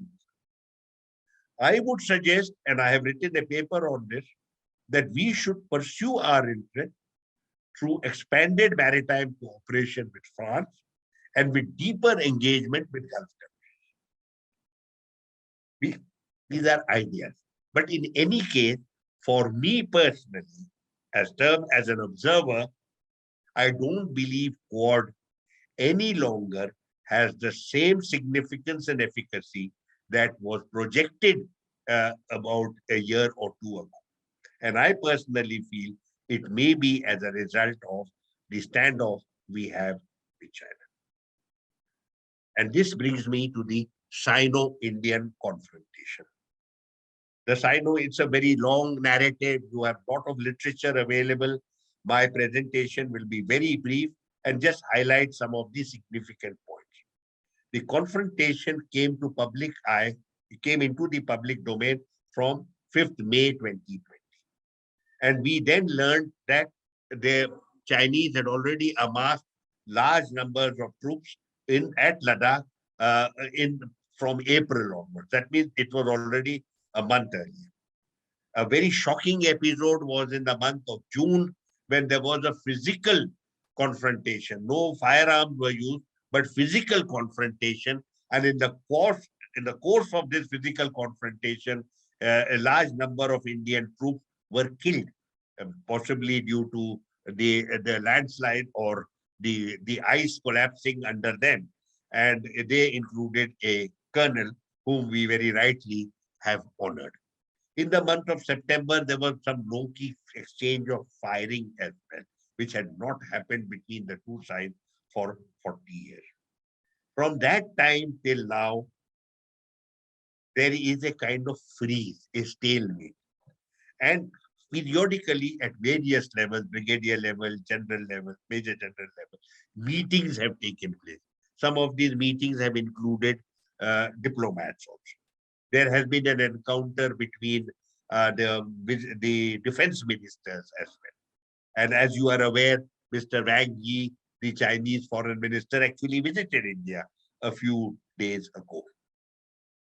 We are looking at indications about how to make progress. The Indian position is go back to the situation that prevailed earlier rather than, and only then will we be able to move forward with repairing the frayed ties. When we go back, and this is where there is a confusion. Why has this happened? There is a lot of speculation on this subject. I understand, though I have not seen that quote. Somebody told me that the External Affairs Minister has said in public that we do not know why the Chinese did this initiative. I have put down before you 6 explanations given by different people at different times on this subject. The word that has been used most often and is now become standard in Indian lexicon is salami slicing. Salami slicing it that over a long period of time, the Chinese keep on encroaching upon territory and bit by bit take it. So that you don't, each episode is so small and minor that you don't notice it. Only after a period of time are you able to notice how significant the Chinese encroachment has been. The parallel given is with regard to the Chinese encroachment in South China. The encroachments China has made with regard to Japan and the confrontation with Taiwan. So that parallel has been also adduced insofar as Ladakh is concerned. That China, over a period of time, has been expanding its control over certain territories that it has claimed. And that is called salami slicing. The other explanation is that the Chinese did this confrontation because they were alarmed by massive development of infrastructure all along the border on the Indian side.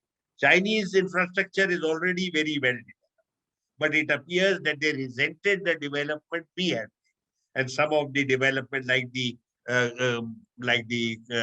creation of airfields at Daulat Beg Oldi, it was said that this gives India a certain tactical advantage in a territory where till then our infrastructure had been of very poor quality. I remember a meeting at Sapru House, Indian Council of World Affairs, when then Foreign Secretary Sham Saran had spoken to journalists and had regretted how poor the infrastructure we have in crucial border areas. And he regretted this. And I read many years later that the situation had not improved. It appears that over the last few years, and General Saab will talk about it in some detail, I hope, that we have improved the infrastructure. And the Chinese signal is that this is not something they are comfortable. Some others have given the explanation that this has domestic value, that China's leadership was shaken by the pandemic and their failure to manage the pandemic in the early stages, which caused a large number of deaths within China. And while they caught up with it later, this standoff was to appeal to Chinese nationalism and to show that China is still a vigorous role player in regional affairs and will pursue China's national interest, whatever it takes. There was some explanation, both from Indian side and even one Chinese scholar has said that when we did certain changes with regard to the constitutional situation relating to Jammu and Kashmir, abrogation of Article 370 and certain other changes, included in this, in the presentation, was the statement, a very aggressive statement from the Home Minister and also from certain members of parliament of the ruling party that India will now take back all the occupied territory. And that the maps that were circulated at that time indicated that Aksai Chin, which is under Chinese occupation, would also come back into India, including Gilgit-Baltistan, which is under Pakistani occupation. And that this was the Chinese response to India's aggressiveness insofar as changing the status of Jammu and Kashmir is concerned. Finally, there is a general point that this is an expression of Chinese assertiveness, that the Chinese now feel we are now major players in world affairs. The period when we should be hiding our capacity, that period has gone. And today we have the capacity to show our authority and power.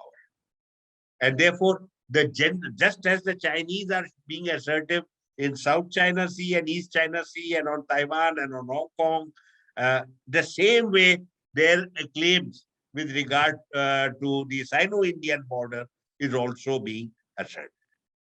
A very small number of people, and I am among them, state that the cause of the present problem is to be linked, is possibly linked with expanding India's security and defense relations with the United States. They go back many years.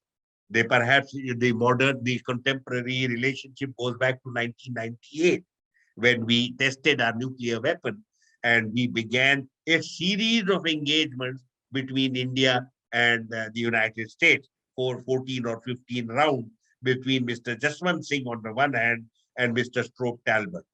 And this relationship took many steps forward during the regime of Dr. Manmohan Singh, when we discussed the nuclear agreement. And since then, the relationship has blossomed. But for a large part of Dr. Manmohan Singh's prime ministership, the relationship came up to a certain point and was not able to go forward. We had defense cooperation and some of the agreements relating to interoperability and intelligence sharing go back to that period. But where the relationship, according to me, crashed was with regard to Pakistan. The India demanded of the United States the identification of Pakistan as a supporter of terror and a robust statement in public of support for India. This the Americans were not able to deliver on because of the Afghanistan situation. They wanted to withdraw from Afghanistan and they crucially needed a Pakistani support. Pakistan was the only one that managed the Afghans on the ground. In spite of such robust American presence over nearly 10 years at that time, the Americans had not built direct links with the Afghans and depended crucially on Pakistan. So on that time, it appeared as if strategic autonomy had triumphed. The assessment is that post Dr. Manmohan Singh, during the period of Mr. Narendra Modi, the caution that we had exercised with regard to the expansion of ties with the United States possibly got diluted. And it appeared as if we were galloping full strength with the Americans. We had 4 interoperability agreements. We had the exchange of information intelligence agreement, and we were also exercising very frequently. A certain scholar has written that there were more US-India exercises in 1 year than the exercises all the other countries taken together. So it appeared, if you were sitting in Beijing, it would give the impression that India has abandoned its strategic autonomy in favor of a robust relationship with the United States that is directed against China. A Chinese origin scholar based in the United States, Sun Yun, she has said that in China there is a divide.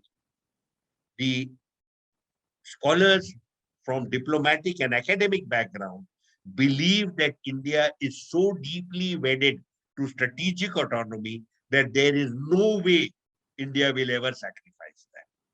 But she has noted that there is an alternative view from the security and military establishment, which believes that by the time you come to a few years ago, the early period of um, the first term of Mr.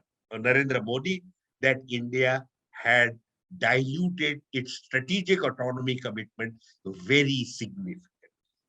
And therefore, and it is best exemplified by the elevation of the Quad from joint secretary level to the level of minister, and India's very public participation along with Secretary of State Pompeo in very aggressive posturing that was adopted against China, including some rhetoric, irresponsible rhetoric from Pompeo, where he talked about regime change and confrontation with the Communist Party of China, etc.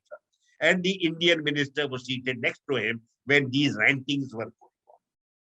And therefore, it is a gentle reminder from the Chinese to India where its crucial security interests lie. There is an unresolved border of 3,800 kilometers with China, and that is where India should be looking rather than fooling around with Quad and going into South China Sea, areas which are not of crucial importance to India, but are of importance to China. This is an assessment.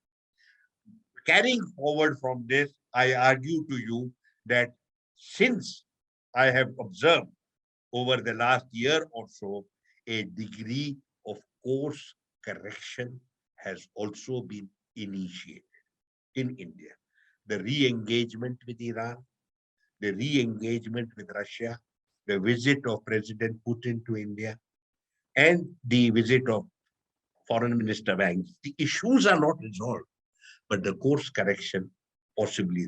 And perhaps what happened with Quad, the movement of Quad from a security arrangement into an arrangement with long-term agenda dealing with vaccine, climate change, and technology is possibly, just possibly, an illustration of this change, which I have called course correction. I insist to you, these are personal views, and I do not have as yet that I have seen.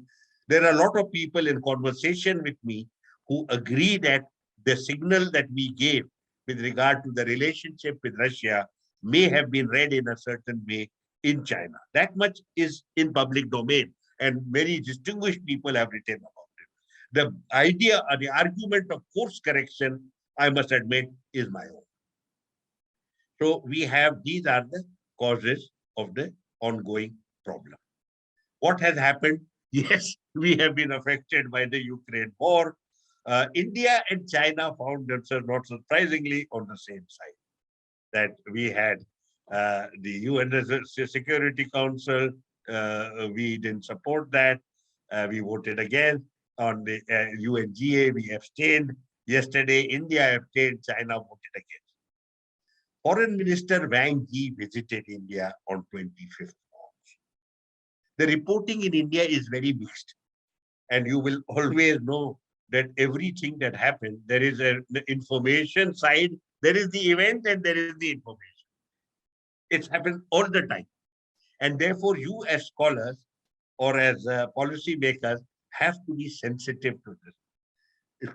Read what has happened. He came, he met two people, the External Affairs Minister and Mr. Ajit Doval. He conveyed a certain message, and I have given you. China and India are partners rather than rivals. We should take a long-term view of bilateral relations. The Indian side in public has asserted that disengagement of troops at the border should be much more, should be given priority. I am going to stick my neck out and say to you, I'm sure there is something which has been conveyed by the minister, Chinese minister, to the Indian side. And I believe there will be some degree, the course correction that I talked about from the Indian side, I would not be astonished if there is a degree of course correction from the Chinese side as well. That the Ukraine war has all the implications of the Ukraine war that I mentioned, particularly the emerging divide between East and West, the problems relating to Russia. Is Russia bogged down? Is Russia losing its effervescence? China would find it useful to avoid this confrontation with India and strengthen the elements in India that support strategic autonomy. So I would imagine logically the kind of course correction that I have seen in New Delhi has possibly is likely to occur in Beijing as well. Keep an eye on this, and it's wide open. And therefore, what do we have? What are we likely to go? Where are we likely to go? And this is again speculative. The part of course correction I have already mentioned to you. India, to my mind, has done something already, and the Chinese are likely to do that. But, and there is a big but over here, and that is, where do we go if the Russians find themselves seriously disabled by the Ukraine and cease to be serious strategic role players in world affairs? If they are significantly weakened militarily, politically, and economically, will this encourage certain sections of the Indian establishment to promote a more robust relationship with the Americans? Perhaps re-strengthening Quad, moving it away from the long term and giving it a shape of a security alignment? You could have that. Alternatively, if the Russians come out well from this, India may find it useful to re-engage with the Russians, build up the relationship, and here is my contribution again, through the strong ties we have with Russia, manage the relationship with China. My argument to you is China is best managed in a multilateral format. We have three multilateral formats available to India, and they are the RIC, Russia, India, China, which brings together the core role players of Eurasia. We also have BRICS, and we have Shanghai Cooperation Organization. All three are platforms which to some extent have been neglected, largely due to the pandemic and due to the Sino-Indian standoff over the last 2 years. I believe that this is revisiting these three entities and reshaping a foreign policy that would serve India's medium-term interest in the world order that is emerging. I cannot see a future for India's interest in an embrace with the United States, because the United States has no capacity for equal partnership with any other country. You have seen the situation relating to the European Union. It also constantly changes its policy approaches all the time. And you have that as a serious problem area as well. A presidential election or a domestic lobbies and interest group constantly influence the way Americans will go forward. That inherently, the United States cannot be a strategic partner. The last point I would make here is, as far as India's core security concerns are involved, India has to be the master of its own destiny. It comes from a robust sense of national unity, economic achievement, military preparedness, and the choosing of the proper allies and alignments in the region. Russia, Iran, and the West Asian countries, outreach to France, all of these are alignments, engagements, alignments, dialogue platforms, and going forward on this basis as the self-confident guardians of our own interests. Let me pause here. I have given as much as I could within a 2-hour time frame. And if General Shah would like to supplement some of the remarks I have made, I would be very happy for his inputs. Thank you very much. Thank you, Ambassador Talmiz. I'm sure all of you have got an overview of the four important developments which are taking place. One thing I would like to stress is that the war in Ukraine highlights the importance of self-sufficiency. Just imagine what would have happened. You all are aware that Ukraine gave up its nuclear weapons a long time ago, I think in 1997. If it had not and retained its nuclear capability, would Russia have taken the liberty of invading the country? It is a thing for you to examine. I am aware that this whole conflict has been, we haven't seen much of what is from the Russian side, but whatever little I saw, which the Western media has projected, I think it was a badly planned operation on the part of Russia. I have never seen so many tank casualties in such a small area. I think the Russians were underestimating the capability of Ukrainians, and what is most significant is we've got to examine armored warfare completely. The mass use of tanks, I think the days are over. You've seen what casualties can be inflicted by drones. The Ukrainians have made effective use of Turkish drones against the mechanized forces of Russia. And also, I would like to stress the importance of logistics. I think we've got to take care, as Napoleon said, an army marches on its stomach. I don't think the Russians took care of the logistic support to their mechanized columns. This is something which should never have been overlooked. So self-dependency highlighted. We were very, very pragmatic, and we had a lot of forethought in developing our own nuclear deterrence. If Ukraine had it, I don't think the course would have taken, the events would have taken the direction which they have taken. Now, as far as the war in Ukraine, I'm sure that you must remember that America has the Monroe Doctrine. You must understand what that is. The Monroe Doctrine, that America will take action against any power that threatens the United States of America.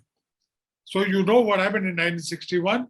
They had a naval embargo on Cuba based on the Monroe Doctrine. That means they did not allow they impeded the placement of nuclear missiles in Cuba. So the Monroe Doctrine is something which we must remember.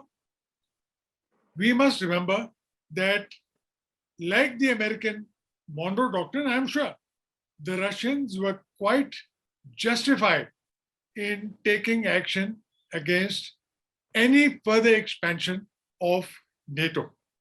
I have read that an understanding had been given to them, or a commitment had been given to them when the Berlin Wall was demolished, that NATO would not expand any further eastwards. The Americans explained it that this only pertained to the reunification of Germany. I am not very sure, but you can read. The Russians were quite justified in perceiving an expanded NATO right up to their borders. I think they were quite justified. And I feel that Ukraine could easily have agreed to the fact that they should have declared that we are not going to join NATO. That would have deterred any military action against them. Now they're accepting it. But in case they had accepted it earlier, I think this needless war would not have taken place.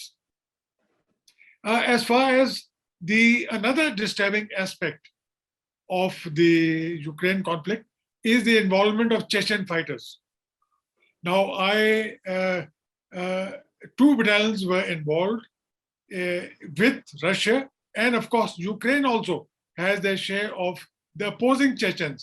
I think this is a very dangerous involvement of the Chechen warfare, of the Chechens in this Ukraine conflict. They can easily be accused of initiating the war crimes.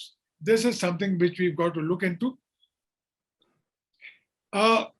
One thing which the Ukrainian conflict has done is to strengthen NATO, where NATO was because of centrifugal forces pushing outwards, or the dependency on America was decreasing.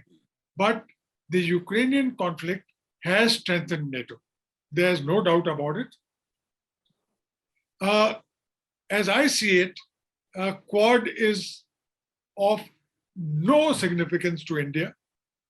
America is never going to get involved in a conflict where continental America is not threatened. I see no utility in Quad, but what has happened is the Ukrainian conflict, besides, of course, they have strengthened NATO, but they have drawn China and Russia closer together. One thing we've done is we have taken care not to pull out totally out of our dependence on Russia. We cannot. I mean, 80% of our armaments are of Russian origin. We just can't afford to pull out of our present dependence on Russia. And I think we adopted a very, very sensible policy as far as Ukraine is concerned, despite all that has been reported, this aspect of war crimes and everything else. We followed a very, very policy which is independent, and I think which will stand us in good stead in the long run. Boys, now you are preparing for the interview. Every aspect of any development, you must take into account the impact any development anywhere in the world has on India. Anything which you examine must be based on that aspect. If you do that correctly, I don't think you'll go wrong. So thank you very much, sir, for giving a very good insight into all the developments, recent developments which have taken place. And I'm sure that the boys and girls who are preparing for the central services examinations, their interviews, will be highly enlightened after hearing you. Thank you very much. That's all I have to say. So there is one point still remaining. You had given 4 topics. One was importance of India for Afghanistan. Importance of Yes. I forgot about Afghanistan. Yes. I was looking at the clock and I thought I had already exceeded my time. I have a PowerPoint presentation on Afghanistan. Quickly, I will say that Afghanistan has been called the graveyard of empires. And earlier they say that the British armed forces came from India, met with a certain initial defeat. Then the Russian armed forces had to withdraw in this array. And after that, we had the American who have now withdrawn in 2021, again in this array. So it's referred to as the graveyard of empire. You have today a scenario where after the Taliban took over Afghanistan, there appears to be a lack of interest in Afghanistan. It's like it has faded away from our consciousness. Very rarely is there a detailed discussion relating to Afghanistan. Most countries have decided not to engage formally with Afghanistan. And therefore, the status quo relating to the people in Afghanistan remains, that they are in severe economic distress. Much of the money that Afghanistan had in American banks, the United States has unilaterally taken control of that money. Doesn't belong to the United States, Afghan money, and they're distributing it to certain people at home who have grievances like about 9/11. But the Afghanistan had nothing to do with 9/11. It was Al-Qaeda. But be that as it may, certain policies have been initiated. Very recently, there was a meeting that China had put together, where there was neighbors of Afghanistan were called to participate. You had India was not invited, but Pakistan was there, Iran was there, and certain Central Asian countries, and two observers, Indonesia and Qatar. Now, no one seems to know how to deal with Afghanistan today. Pakistan is mired in domestic turbulence. India with lot of difficulty, but finally the Pakistanis allowed us to ship a huge quantity of rice, of wheat to Afghanistan. So India has taken the first steps, not yet engaging formally with Taliban, but doing certain goodwill gestures as far as the people of Afghanistan are concerned. And we have had this meeting with the Chinese. We do not know now what should be the policy approach. I want to mention to you that a new book has come out on Afghanistan. Many of us thought that we knew everything about Afghanistan. But a new book that has come out, it is written by a Dutch journalist called Betty Dam, Bette, a second name, Dam, Dam. It is available as a paperback in India, and it costs 599 rupees. Is available very conveniently, can be ordered from Amazon. She, on the basis of a 18-year engagement with Afghanistan, has overturned many of the concepts that we had. It is called looking for the enemy. She says that Taliban, which has been seen as an extremist jihadi organization, she debunks that. She says that it is a nationalistic organization, intensely anchored in Afghan identity, but it is conservative. It reflects the value system of the tribal people of Afghanistan, the traditional people of Afghanistan, rather than the modern people whom we have been seeing on the streets of Kabul under communist rule and a little later during Karzai's rule and Ashraf Ghani. They represent a very small minority. So they are not modern people, they're conservative people. That's number one. Number two, she said that they have very little affinity with jihad. They have no affinity with Al-Qaeda, and that there was a very uneasy relationship between Mullah Omar and Osama bin Laden. Number three, Taliban had no involvement whatsoever with the events of 9/11. That is one more point. They were kept completely in the dark. The fourth point that she makes is a very fascinating point. Is that she says no Taliban actually likes the Pakistanis. The Pakistanis are kept out of the intimate councils. They had neither a major role in the emergence of Taliban nor in the resurrection of Taliban after 9/11. They gave certain support, which was taken, but no Taliban have ever allowed Pakistan to run their affairs.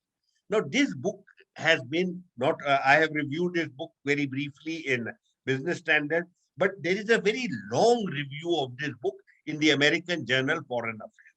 Now, if that is the attention it has got, I would say that at least some of the arguments made in the book would suggest to me that there is some room, some interest from the Indian side to engage with the government in Kabul.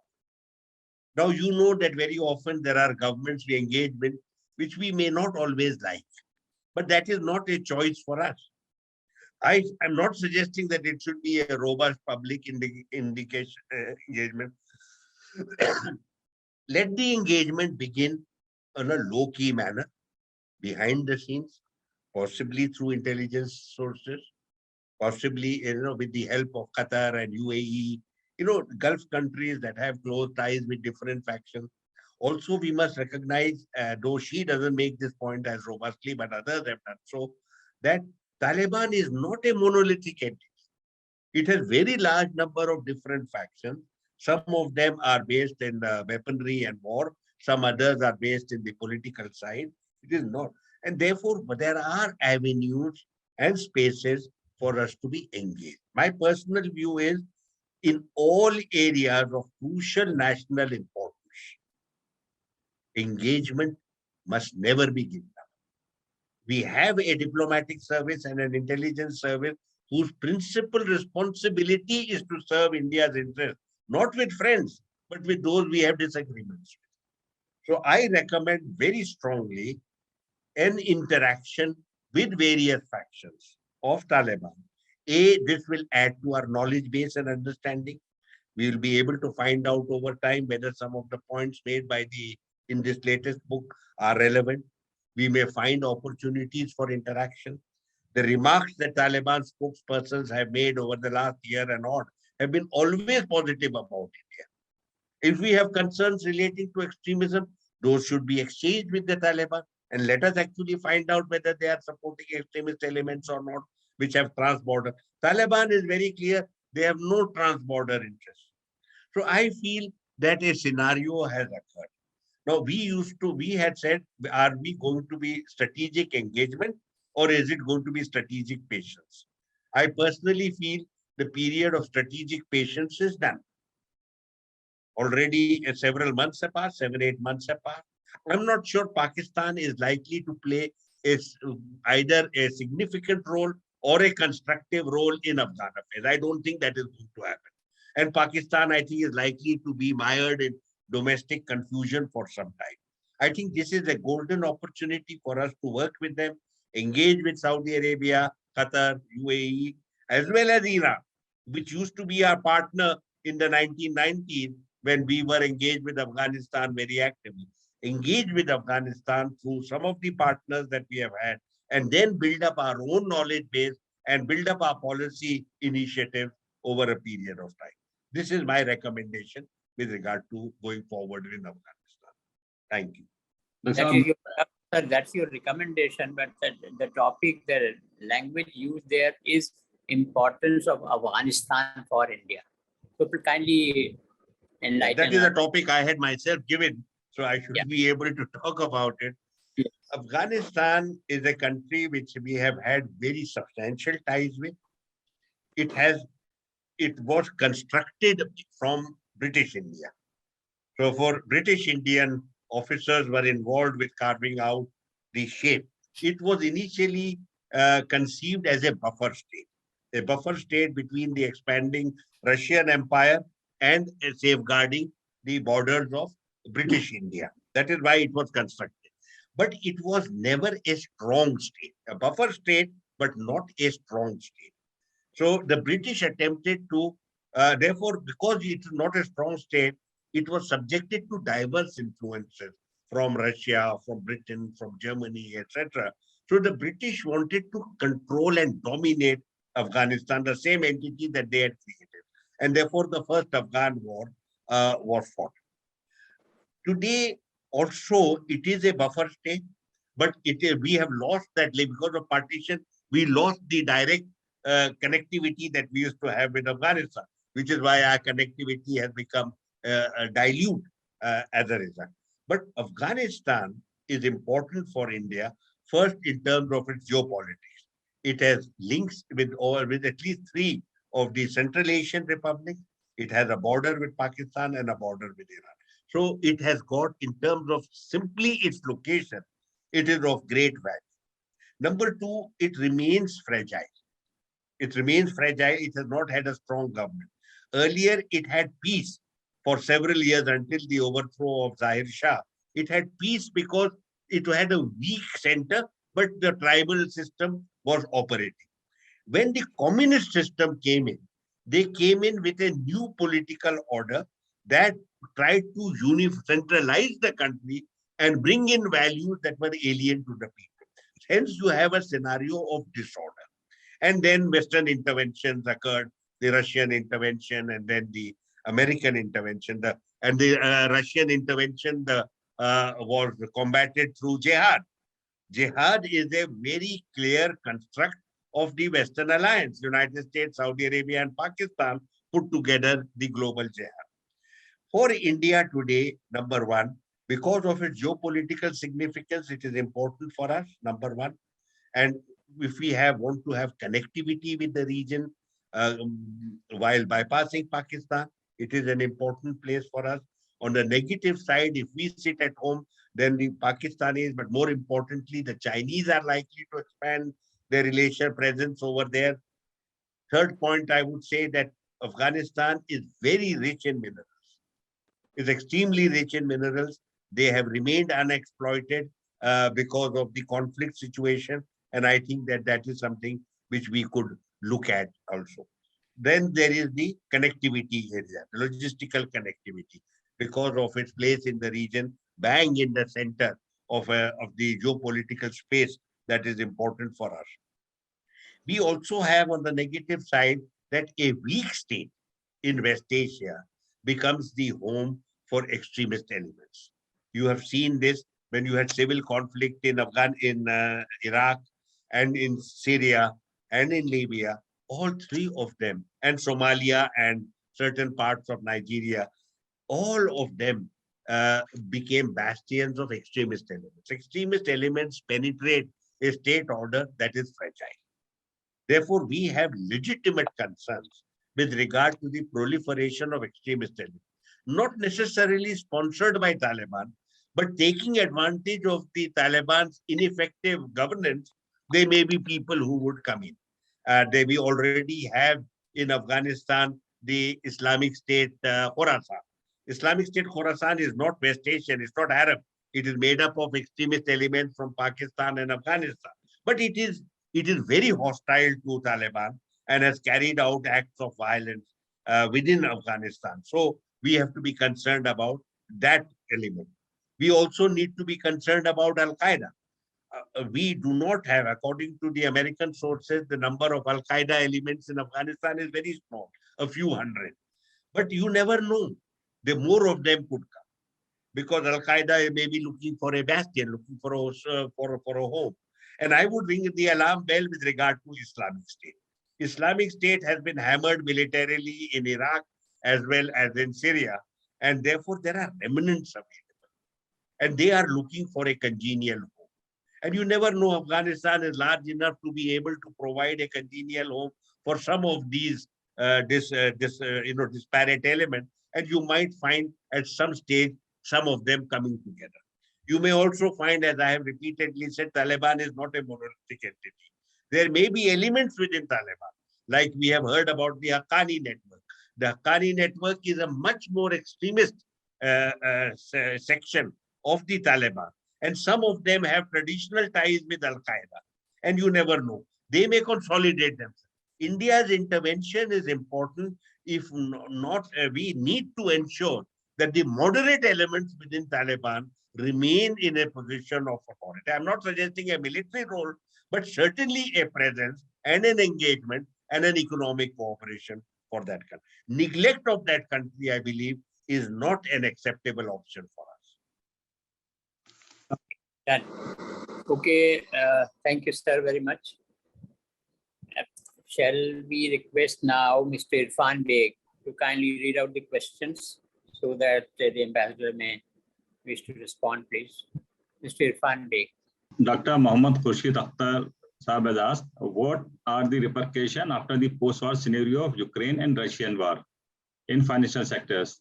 Are Russian downfall critically starting? You have to unmute yourself, sir. What is the last part of the question? He has written, are Russian downfall certainly starting? Is Russian downfall Yeah. certainly starting?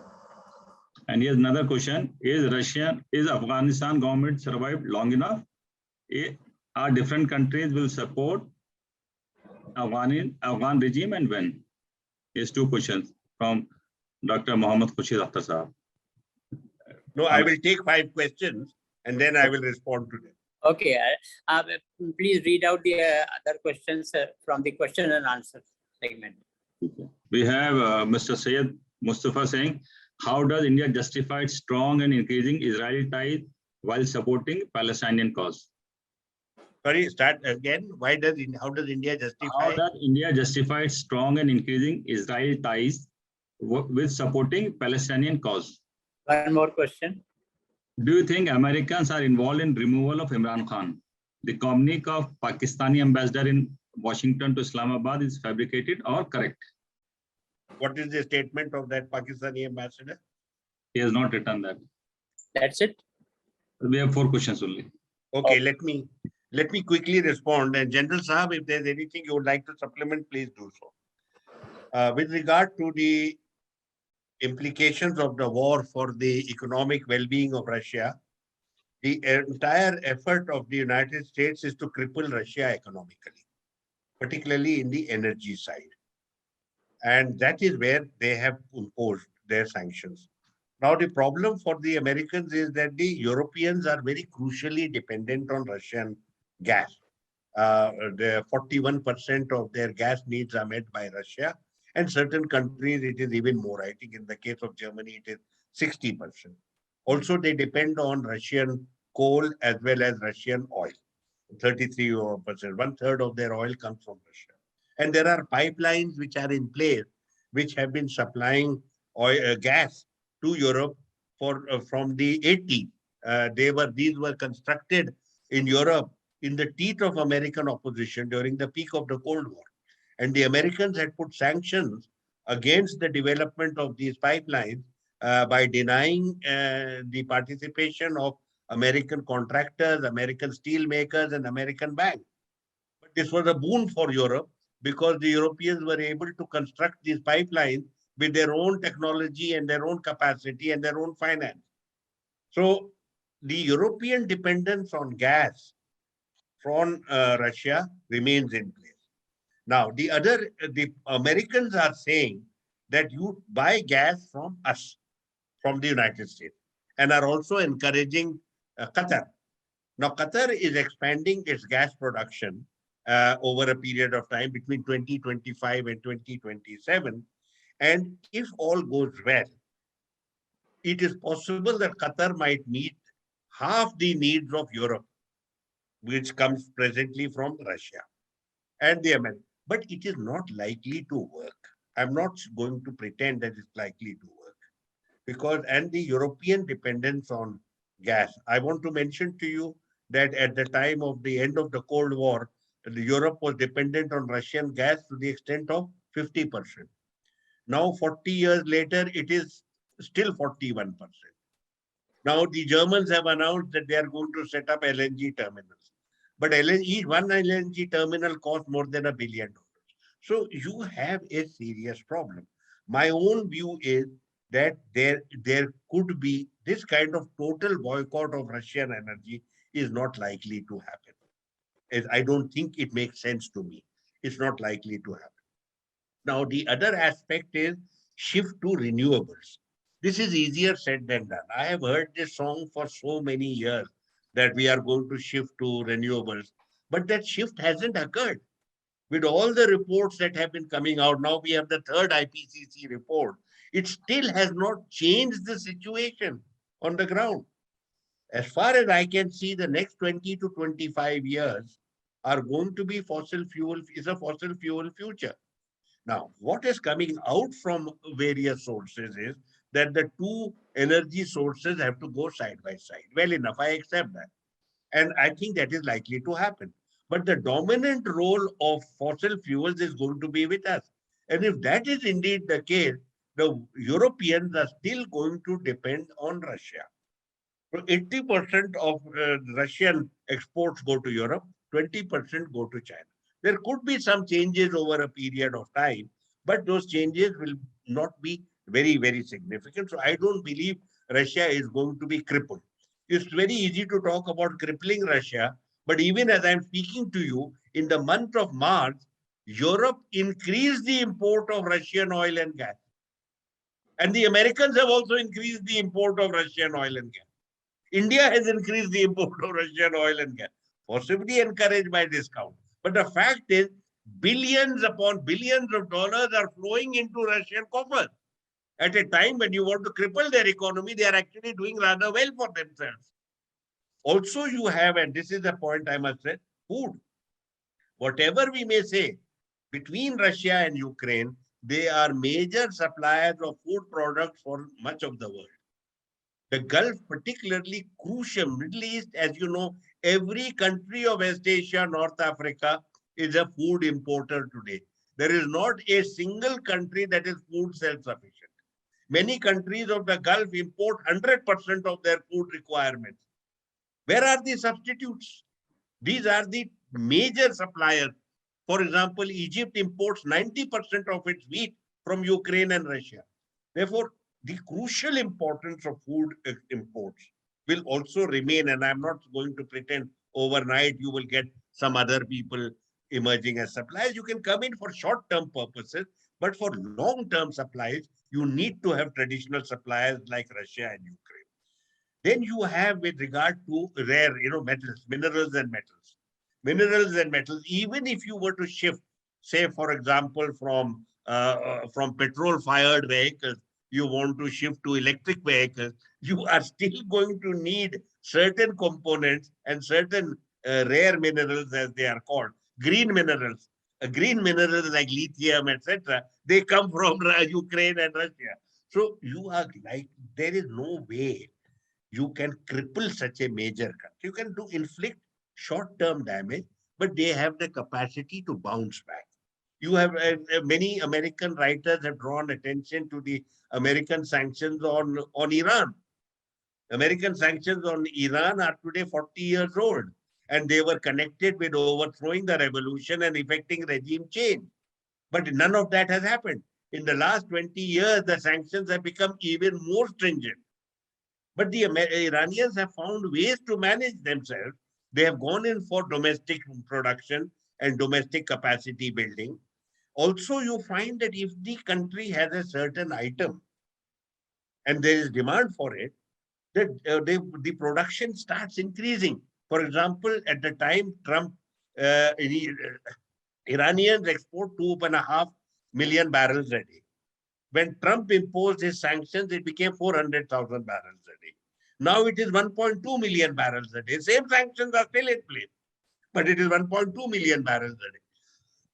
That means people who need your item will always find a way to access those items if they are crucial for their own security. As you keep on imposing sanctions, you find the efficacy of sanctions starts getting diluted because alternatives come into play. Therefore, if you were to ask me, what is the outlook for Russia? I think the outlook is reasonably positive.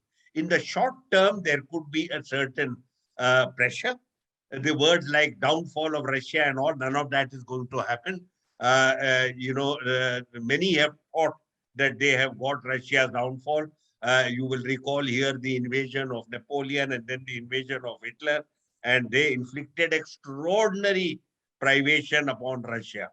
But Russia is so large an entity, and its people are so resilient, and it is so resource rich that you are never able to destroy. Russians took 70 million casualties during the Second World War, and they became a major power. The last point I will make is that whatever happens in Ukraine, Russia as a military force and as a nuclear force will remain intact. So I don't think there is going to be any likelihood of its so-called downfall. With regard to Afghanistan, I agree with you. There is need for engagement. I feel that pretending Afghanistan doesn't exist and that we don't like the Taliban. Taliban's image was largely tarnished during the 1990s because of the draconian measures, and there was a lot of negative reporting about the Taliban. The Dutch journalist Betty Dam has attempted to correct that. That no, it is not. It doesn't do many things which are attractive to us. They are still hostile to women's education. They don't always treat women well. But unless you engage with a country, how will they learn the benefits of change? You can't just pretend that they don't exist. Now, I'm not saying that I expect the Westerners to be deeply engaged with Afghanistan, but at least we should be.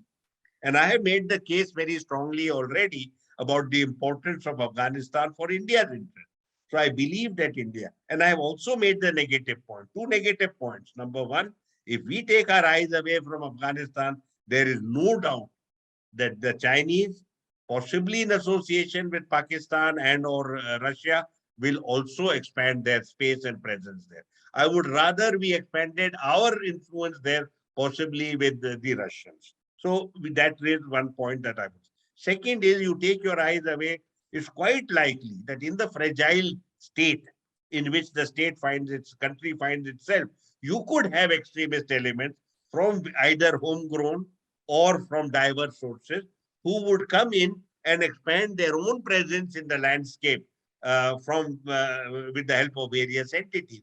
Pakistan itself is a very broken state. There are elements in Pakistan which are extremely irresponsible, and you also have Haqqani network over there. You have Tehreek-e-Taliban Pakistan, which has got extremist elements, and you have, as I said, the remnants of Al Qaeda and Islamic State. And as you know, when you deal with extremists and terrorists, they don't need large numbers to inflict damage upon you. They don't go for strategic targets, they go for vulnerable targets. They can inflict a lot of harm upon a country with one suicide bombing. So I think that yes, for us, Afghanistan, and I believe it should be India, it should initiate engagement. I believe the engagement we should take the help of Gulf countries. They were involved with supporting the Taliban in its time. They facilitated the dialogue between America and Taliban entities. They facilitated the withdrawal of the United States. I believe there is a more constructive role to be played, and that is to facilitate the engagement of certain countries, and I believe India should be one of them. Now, India and Israel. See, India's approach to West Asia is founded on two principles, and that is the relationship is bilateral and the relationship is transactional. India does not have a larger vision for the region, nor is it strategically involved with the region. We have signed agreements relating to strategic partnership. It is because of this approach of transactional and bilateral approach that India has relationship with all the entities, because they are beneficial to us and because they are bilateral, they stand alone. India has ties with Iran. India has ties with Saudi Arabia, UAE, Qatar, Bahrain, as well as with Israel, and has separate relations with the Palestine Authority. Nobody from Palestine Authority has said that we have diluted our relationship with them. We have not. With regard to Israel, there is a value in the relationship which we cannot deny. 8 or 9% of our defense imports come from there. Certain niche technology items come from there. Certain items that Western countries cannot provide, they come from there. Israel also has certain niche capacity in certain areas, particularly in regard to water management and agriculture and dry agriculture. I think that is of crucial importance. If we have built up certain relations with the UAE, and UAE has close ties with Israel, and we have close ties with Israel, there is, I'm not saying it's going to happen, nor have I seen evidence of it, but the opportunities are there for trilateral cooperation in benign areas of technology development. The pandemic has told us that the long supply chains are today, which should be reviewed. That, you know, the world dependence on China and the Chinese manufacturers was such that the supply chains were very long. Okay, have shorter supply chains. India, the Gulf and Israel, within the certain Gulf countries and Israel, let's see whether how far we can go with that. There is a kind of magic formula of Indian brain power, Israeli technology and UAE money, and they come together and they can do magic. It remains to be, these are opportunities. All arrangements, these are all relationships are opportunities. What you do with the relationship is up to you. So let us see where it goes. With regard to the United States and Pakistan, I am not sure. I know that the Americans were unhappy with the US, with the Pakistani posture on Ukraine. And you know that Imran Khan has his own remarks. He said, are we your slaves or something like that.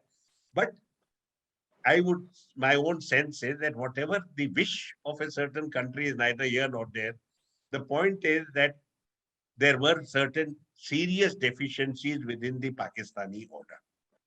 And there was dissatisfaction.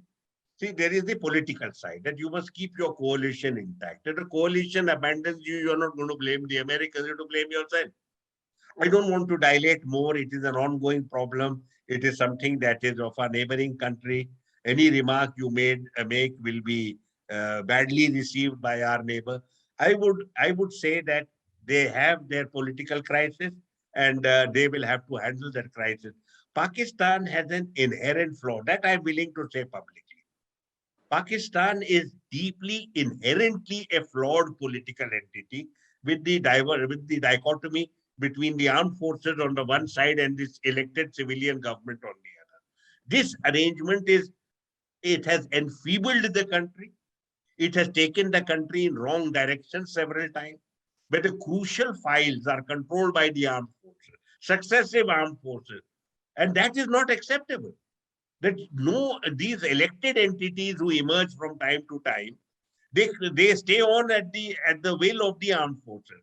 The armed forces control the Kashmir file, the jihad file, the nuclear file, and the relations with the United States file. But you constantly have contradictions with your civilian entity. Pakistan has to one day resolve this cruel dilemma. That are we a democratic country or are we a military dictatorship? This dichotomy that you have in your political order is a curse, and it has been a curse for Pakistan. It has never had normal relations. The armed forces had decided that they want to use jihad as an instrument of state policy. So as a result, they have created this huge number of jihadi entities, and you have got Lashkar-e-Taiba, Jaish-e-Mohammed, and this and that, and you have got a country that is at war with itself, not only at war with Afghanistan on the one hand and India on the other. It's a war within itself. How can you have stability if you have all these jihadi elements within your... today, the armed forces cannot control all the jihadis they have created. Many times we know they don't control the Haqqani network and Tehreek-e-Taliban Pakistan. The Haqqani network, we don't even know what is the relationship with the armed forces. Many of these elements use the armed forces. Now, the armed forces, do they have a consistent strategic doctrine? Sometimes the army chief says, I want to have good relations with India. Everything should be resolved by dialogue. And yet you have entities that carry out terrorist acts against India. So if I have to have a serious relationship with my neighbor, I must have an interlocutor who can deliver. What is the point in my sitting with a prime minister who can't deliver anything to me? That is the point. I'm not able to have any consistent policy, because whatever now we try to have economic ties, commercial ties, some fool will emerge and say, "Nahi ho sakta, most favored nation hum nahi denge India ko." And they keep on making idiotic statements about our domestic situation. This is something we should do ourselves. There's nothing to do with Pakistan. Pakistan's state of affairs is really pathetic. I am worried for one major reason with regard to Pakistan. An unstable Pakistan is the absolute beautiful bastion for destructive extremist elements. I have warned this many times that a weak governance, a state order that is weak and fragile is the most robust and attractive a home for extremist elements. And this is what Pakistan has become. And there are large number of elements within Pakistan that are not under anybody's control anymore, even though the ISI may have fathered it. It is like the Al-Qaeda. And the Americans, the Pakistanis, and the Saudis created Al-Qaeda and encouraged Al-Qaeda and called Osama bin Laden the Salahuddin of the 20th century. They couldn't control Al-Qaeda afterwards. Al-Qaeda had its own agenda. And that is what has happened with many of these entities.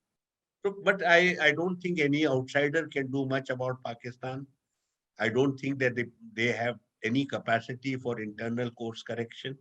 We will have to watch the situation. What you are seeing is a repeat of the drama that you have seen so many times, that one elected entity comes, goes, another comes, goes, and you find it's a kind of, and as a result, it's a very, very, very corrupt country. And these people are totally disenchanted from the leadership at the top. So I think this is my analysis of the situation of a more general character. I don't want to comment on the domestic thing that is ongoing. I don't know enough about it, and it would be unfair, but the points I have made in general, I stand by those points. General, if there are any points you would like to say. I'm one of the few who felt that our withdrawal of our embassy from Afghanistan was premature. I had said that we had left the field wide open to China and to Pakistan, and that our investment of $2 billion would go waste. I think we should maintain, if not, I felt it was not the old Taliban, although they have backed out on a few of the commitments they had made, especially with regards to education of women. But I think it would be in India's interest to re-establish, if nothing else, at least track 2 diplomacy with Afghanistan. It is vital, because otherwise what will happen, as the ambassador pointed out, the mineral wealth of Afghanistan, unexploited so far, would be done by China. Another aspect which I should have brought out in my first talk is one of the reasons why China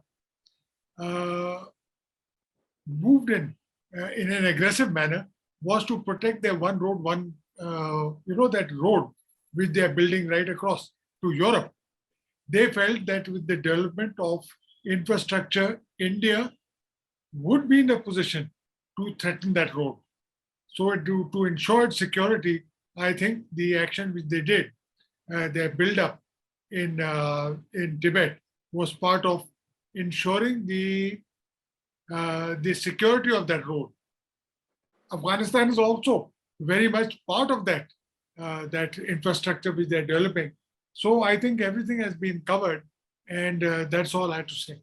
So let us join and extend 3 cheers to Ambassador Talmiz Ahmad for giving us so much of enormous time, and his talk has been very informative and educative, and so many doubts have been clarified, and I'm sure the UPSC candidates who have benefited from this, or even will benefit later on, because this talk has been recorded also, and we will put it up on website very soon.